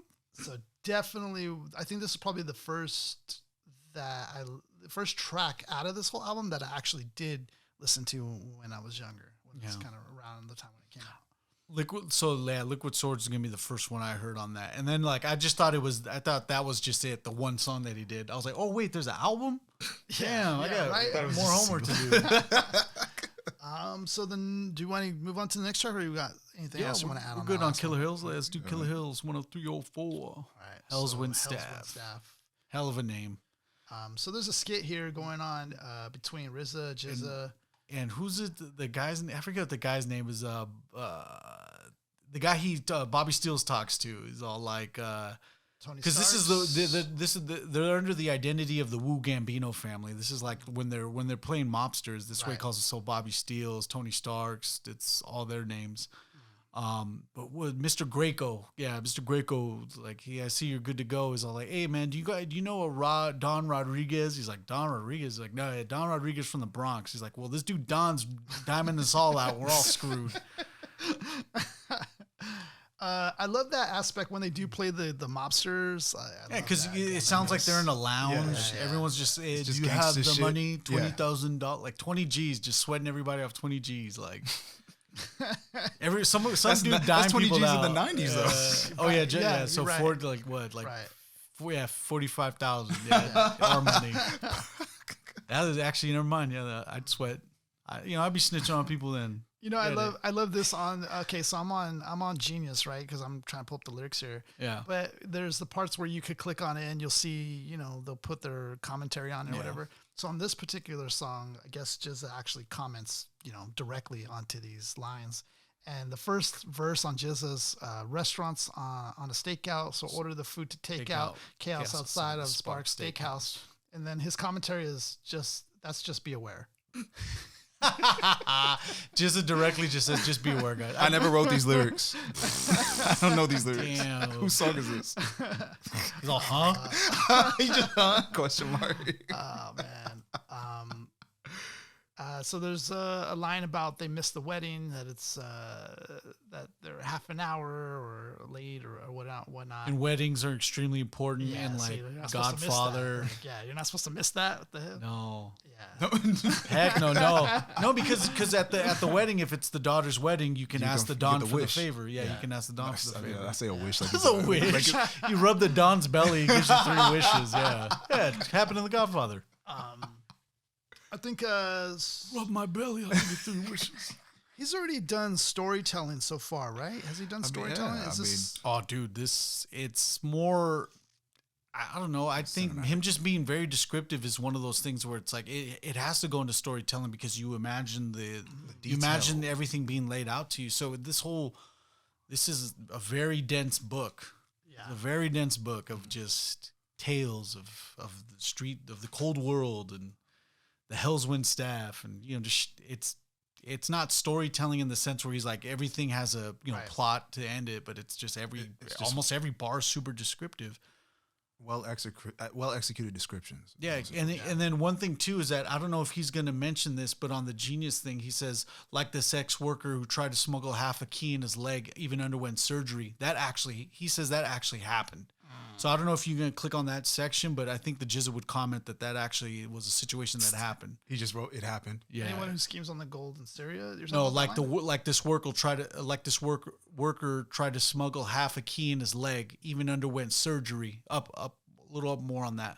Okay. Oh, I see. Yeah, right there. Yeah. So does he comment that actually happened? Like, because this is also not true. I've never seen these. I know. Before. Yeah, I didn't write this part. No, Mark's actually incorrect here. He said he just wrote that live. Yeah, no, he says he became informant, obviously. So we had to hit him with the champagne. No way, what? That's what he said. He said we had to hit him with the champagne. Look at it. You can see the Jizza's profile pic on there. Look at Jizza. But that specific section? Yeah. No, look where it's highlighting. Right here, right. Okay, yeah, there you go. Yeah, so I have it right. He said there was a worker who tried to smuggle a key. Okay, yeah, perfect. He underwent surgery to put half a brick in his leg. Well, from what I heard is that that actually happened. And it gave him away, as the feds rushed him coming through U.S. Customs. What the fuck? Dude, just to smuggle a key of coke, he chopped his leg off. Yeah, that's crazy. Just to put it in the stump. That's extra, man. Yeah, super extra. Just to get caught. Just to get caught, though. After all that effort, just to get caught. So we're going to the next one, investigative reports. And this one, it starts off with the news anchor, reporter, saying that there was a battle that was fought in Brooklyn. Was fought in Brooklyn. And I guess there was some sort of historical event similar to, I mean, not similar, but something that's happened that can also be referenced to. Mm-hmm. So they said that it describes the American Revolutionary War's Battle of Long Island. Oh, okay. That was fought in August, 1776 in Brooklyn. But to me, it's like it's another play of like a battle like a cipher battle. Mm-hmm. So it's in a way they're like playing with that as well, being like she's announcing like there's a battle going on in Brooklyn that's being fought right now, like a cipher battle that's also happening on the corner over here. And you got sets the precedent for this whole song where he's just rugged romsters, crooked crimesters, dime droppers, 25 to lifers, like just the who's who are going to be involved in this situation. Can you imagine a cipher so ringers. Like so dangerous, like it's getting announced on TV reporter like saying there's a battle going on. There's a battle being fought in Brooklyn. Like, a battle that bad, like. Can you imagine, like in the city, like that's people happening? Binoculars watching from a distance. Like, say if we're in California, say if we're all three like doing a cipher, us three, and we're battling, and then say like Channel 11 was like, "Oh, we got a battle going on in here in Rialto, California."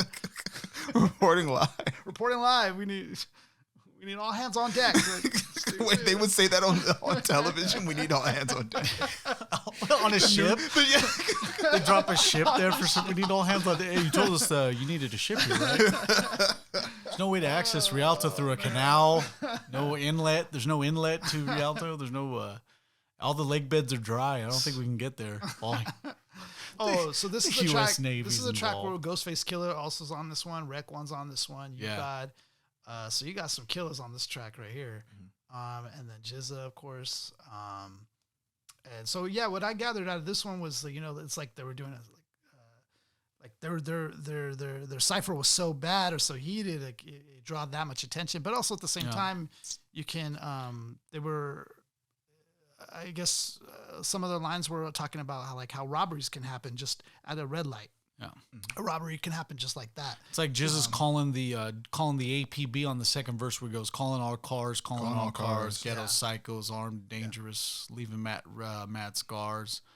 Dude, Almost with 5 bound. Any way this guy wants to paint it, he's just anyway. Yeah, so exactly. Victims took off like astronauts. That's what I want to say. Yeah. They took off like astronauts. You know what I'm saying? As fast as you just fucking sucked can. into space. Just the fastest you can propel yourself into the night.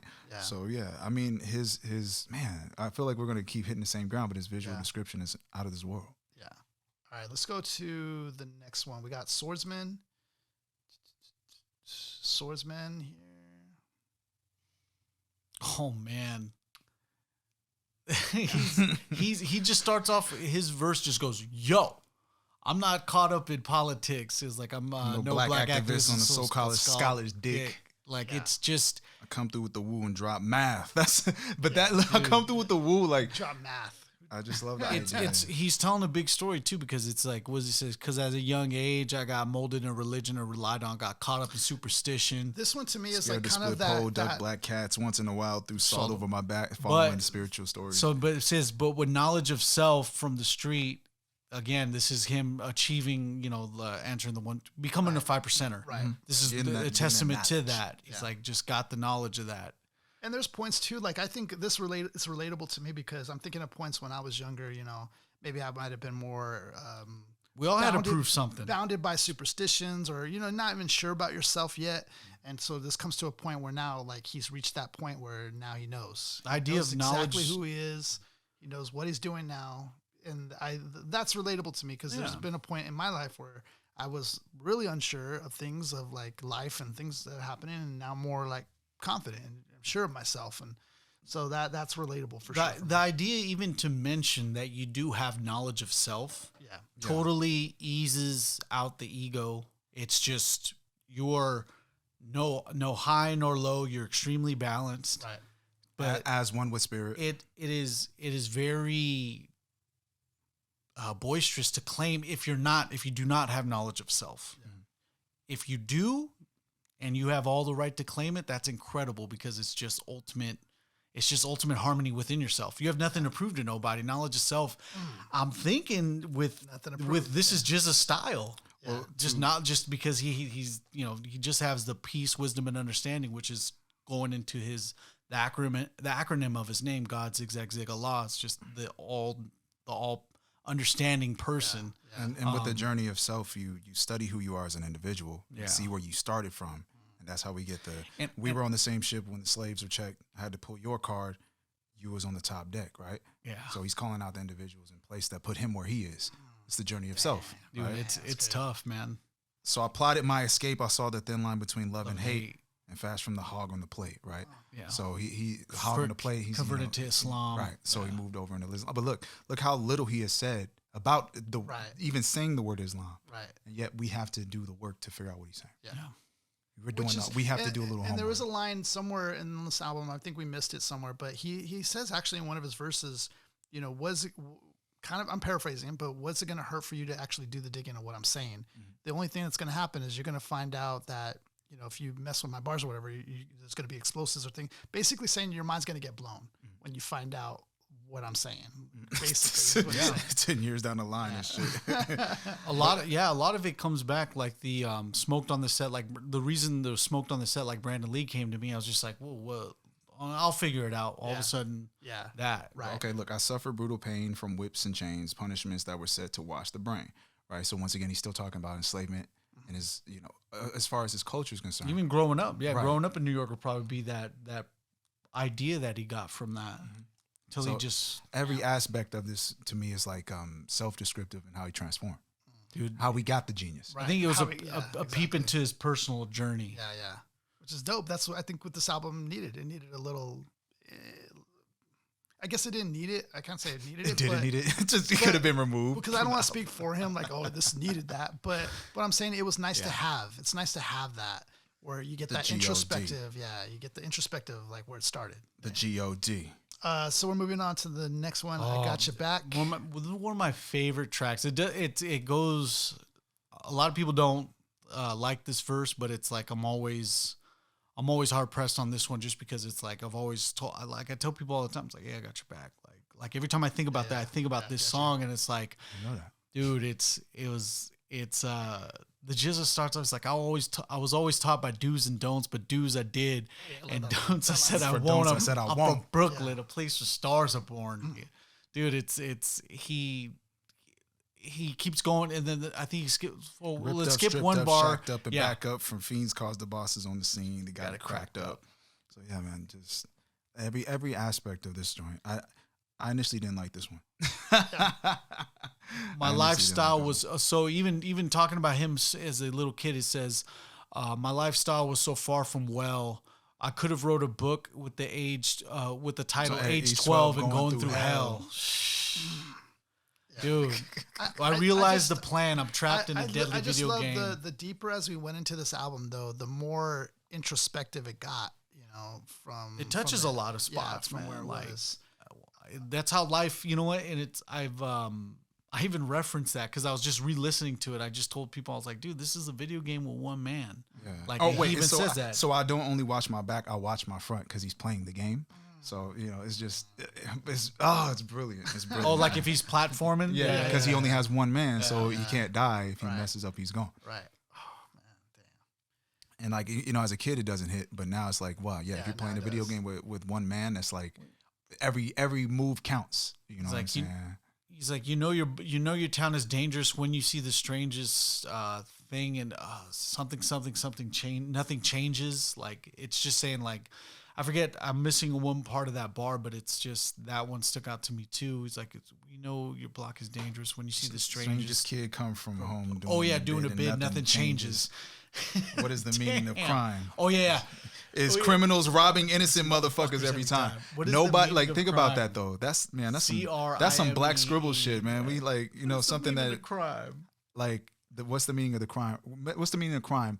Us as listeners, we are not going to do the acronym. Right? Right. So unless you read the lyrics. Right. Yeah. So criminals robbing innocent motherfuckers every time. Yeah. Crime. See, look at you. Look at you. That's how it is, man. That's what the Jizza's like, man. You sit there and you go, what? You know what? I was saying that. I was watching an interview, and he did that with he did an acronym with Wu-Tang, too. He said, witty, unpredictable, talent, and natural game. It's like, dude. Man, dude, Jizza's a winner, man. But yeah, no, the crime bar, like, it's one of those that just didn't hit me. It didn't hit me for a long fucking time. How about the end of this track, though? Because he ends it where it says, to have it happen to my own neck. Ridiculous. Yeah. What he talks about, the effects of the liquid sword slicing you. And he says, when cut across the neck. This guy's already sliced up, but he's still talking. That's the crazy part. He's like, a sound like wailing winter wind is heard, they say. I always hope to cut someone like that someday. To hear that sound, but to have it come from my own neck. Ridiculous. And then all I hear is just death and escaping. Right. Oh, just essence and soul escaping his body. Just awesome. So at the end of this, the last song on this album isn't really the Jizza's song. This is again an acronym placed song where it says Bible, basic instructions before leaving Earth. And this is Killah Priest's song altogether. I know we're short on time, but the one thing I wanted to get, it's going to be on I believe the third verse, like scripture. But he says he even dictates that the image of Jesus isn't really the image of Jesus, but we've always seen it's some guy named. If you could scroll down, I forget the guy's name. César Borgia. César Borgia is a French dude.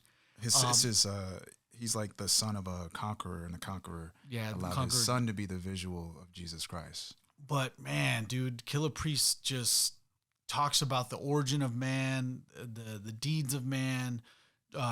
Drop the jewel like Solomon never followed men, because if you do, you'll be more hollow than space, oblivion, or the abyss. Like, dude, Killah Priest is in the back pocket of the Wu-Tang Clan, and that's the crazy part, because it's like he's really good. And there's this one verse, and I don't know if we're ever gonna get to Cannabis's "For Whom the Beat Tolls," but there's one thing that Killah Priest always stuck with me, and like it didn't validate it with me, but it's just, dude, like he wrote this. He says he's like, this image is big enough, you know, he's like with the area big enough to accommodate a pterodactyl in flight. Like, how do you write that in a bar? But who's thinking about what pterodactyls are? Shit right here to accommodate a pterodactyl in flight. Like, damn. Like, and it's not related. It's not related to the liquid swords, but this is the same gentleman, even separated a couple decades later. Because from whom the beat tolls came out in 07, 08. This came out in 95, but still, this guy is just all the gentlemen within the Wu-Tang Clan, super educated. And if not, they're around people that build them up. And the saying goes, you're only as strong as the 5 people around you. Well, these motherfuckers had 8. Yeah. If you're just the one person, there's 8 other people that are either as smart or smart in other places. And once they got all together, come on. Like, you had no choice but to evolve and elevate. Yeah. I love recapping this album with you guys because this is one that, like, I played at nauseum. Like, this is, again, top 10 album, top 10 MC to me. The replayability, I like how we keep touching on that. This one you can play through and through, but you have to understand that this is like most rappers that are lyrically dense. This is something that, you know, re-listening to it again and again and again, it'll take a lot from me because it's educating as all hell. Yeah, it's like homework. It is. It's its strength and its weakness, but it's still like it's balanced. Yeah. To me, it is balanced. This is the gentleman who curated this album does have knowledge of self, and with knowledge of self, you have supreme balance of yourself. Facts. And there's Liquid Swords is something that you could listen to and learn something. You'll relearn. It's like getting back. It's like watching a movie and just getting the tidbit, a dense movie, and getting tidbits of it, and just like, oh wow, symbolism. Oh wow, metaphors. I get that. You'll get that with Liquid Swords. You're gonna have a great time with it. Listening to the first time around, if you guys are like trying to get into the Wu-Tang Clan, Liquid Swords is it to me. Like, it's a very bold first step. It's the Neil Armstrong step. You know, this isn't 36 chambers. This is a very dense approach. Yeah. I like the idea of balance. I think what you said is perfect. It is a very balanced album. I think of the current master lyricists today, and they have to do so much to impress us. And when I listen to Liquid Swords, it's like I can still play this on loop for days on end and still get maybe one line out of every song. And that's really, I'm not trying to gas it. That's really how it feels. I could have it on loop and maybe miss some bars, but a single line would just pop out of the rest of the song, and I get a new context of what I'm hearing. You know what I mean? Right. If you want to learn something about descriptive storytelling, layered in metaphor, you got it here. This isn't about rippity-rhymity stuff. You know, this isn't like Eminem, right? This is more so isolated, very, I would say, sniper-aimed lyricism. He knows that he wants to layer and use entendres and all these visual gimmicks, I'll call them, right? You're going to be watching a story, but the story might have 4 images to explain one image, right? Pull a card on a Joker, you know, like, and then you think of, oh, you got the card and you got the Joker, right? That's how, that's that balance to me. Compared to an MC that might layer 7 things in one sentence, as crazy as that sounds, right? People are really going that hard, but this is the origin point. So when I want to listen to something that just gives me the proper steps to get into that lyrical game, like if I want to start bending and playing with words, Liquid Swords all day. If you want that visual novel, like, you know, a visual album, I was going to say visual novel, but a visual album, you can just watch something, close your eyes, and that's the best way to listen to Jizza, by the way. Just close your eyes. Don't look at the lyrics. I know you want to understand what he's saying with the lyrics, but if you close your eyes, the entendres layer themselves in front of you. When you're reading the lyrics, there's nothing really to pick from it, because you'll close your eyes, you'll just get the visual. Right. You'll see both, you know, or 3 or 4, right? That's something that you can't get from another album. So that's mine right there. That's why I fuck with this. Jizza's a top 10 for me. And then Liquid Swords is going to be in my top 100 for sure. Without a doubt. So Billboard 200, it peaked at, so the Billboard 200, just 200 albums that range from any genre, of course, peaks at number 9 in 1995. In the top hip hop albums, it peaked at number 2. So that's cool to say, because this is a very bold step to take, especially like I'm pretty sure word of mouth went pretty fast as well. But I mean, at this point, everyone that's hip hop based that loved it on their end, I mean, they knew about the Wu-Tang Clan and everybody as far as that goes. But 20 years later, in 2015, this achieves the platinum status in the U.S. as 1 million copies sold. Ooh. So that's pretty cool. So I think it grew a little bit more from there, being it's almost another 10 years after that. But aged fine. Aged man. Excellent. Yeah, it's going to be one of those timeless. It'd be one of those timeless joints, man. For sure. What about you, brother? For me, man, listening to GZA was really refreshing for me because I, to be honest, GZA wasn't my favorite Wu member, but after like listening to it and just letting it roll, like probably at least 5 times through, you know, I got like just so much wisdom from this guy, and his there was another word I wanted to use, but I'll use this word for lack of better words. His style, his cadence, you know, all of it, you can appreciate. You see aspects of his techniques, you know, in other raps today that you hear, definitely. And it's just, you feel like you're musically playing chess in a way. And it's just a smart dude, and knowing that he's trying to share some knowledge with you, you know, which is dope. And knowing that like he tried the commercial route, you know, he actually did okay, in my opinion. It's just they didn't promote him, they didn't push him, and like the fact that he went in off and, you know, mastermind this whole other stuff with Wu-Tang is just like, this is a dude who couldn't be stopped. No matter what you throw in against him, he was going to be an assassin lyrically and kill everybody in the game. I feel like, you know, GZA is like the grandfather like of rap. Like everybody looks up to GZA, you know, as that real genius, you know. And so that's to even be cool enough at a point to where you can call yourself that, or even just have that in your that's a lot. Have that in your arsenal as your name. And the thing is, like his album to me, and this album or his tracks to me, it's like it carries weight. You know, everybody else, I mean, bars. They all have bars. The whole clan has bars, but GZA is like when he says something, it's heavy. Like it just hits you heavier than the rest. I think he's weighed with the burden of genius and perspective. Yeah. I think the best way to look at it is no internet, but he's able to write this. Yeah. Yeah. That's my favorite way to think about these albums. Right. Think of the Wu, you think no internet, and then you listen to it and go, how will we even calculate what's happening? Yes. Yeah. You can't, you know, even with genius, we can kind of cheat listening to GZA, but the reality is, back in the day, there was no way you can get help. Yeah. You had to just know, or you had to look for it, right? Yeah. Or you might have to go to school and just Britannica. Learn it, right? Because like nowadays, it's easy to sound smart and look up and Google stuff or research. Get educated quick at least. Yeah. But you're right. Absolutely. You make a great point. In that time, it wasn't easy to do that. Oh hell, man. Yeah. To say something that could last for over 20 years and it still like lands. Yeah. You know, that's the balance that we were talking about.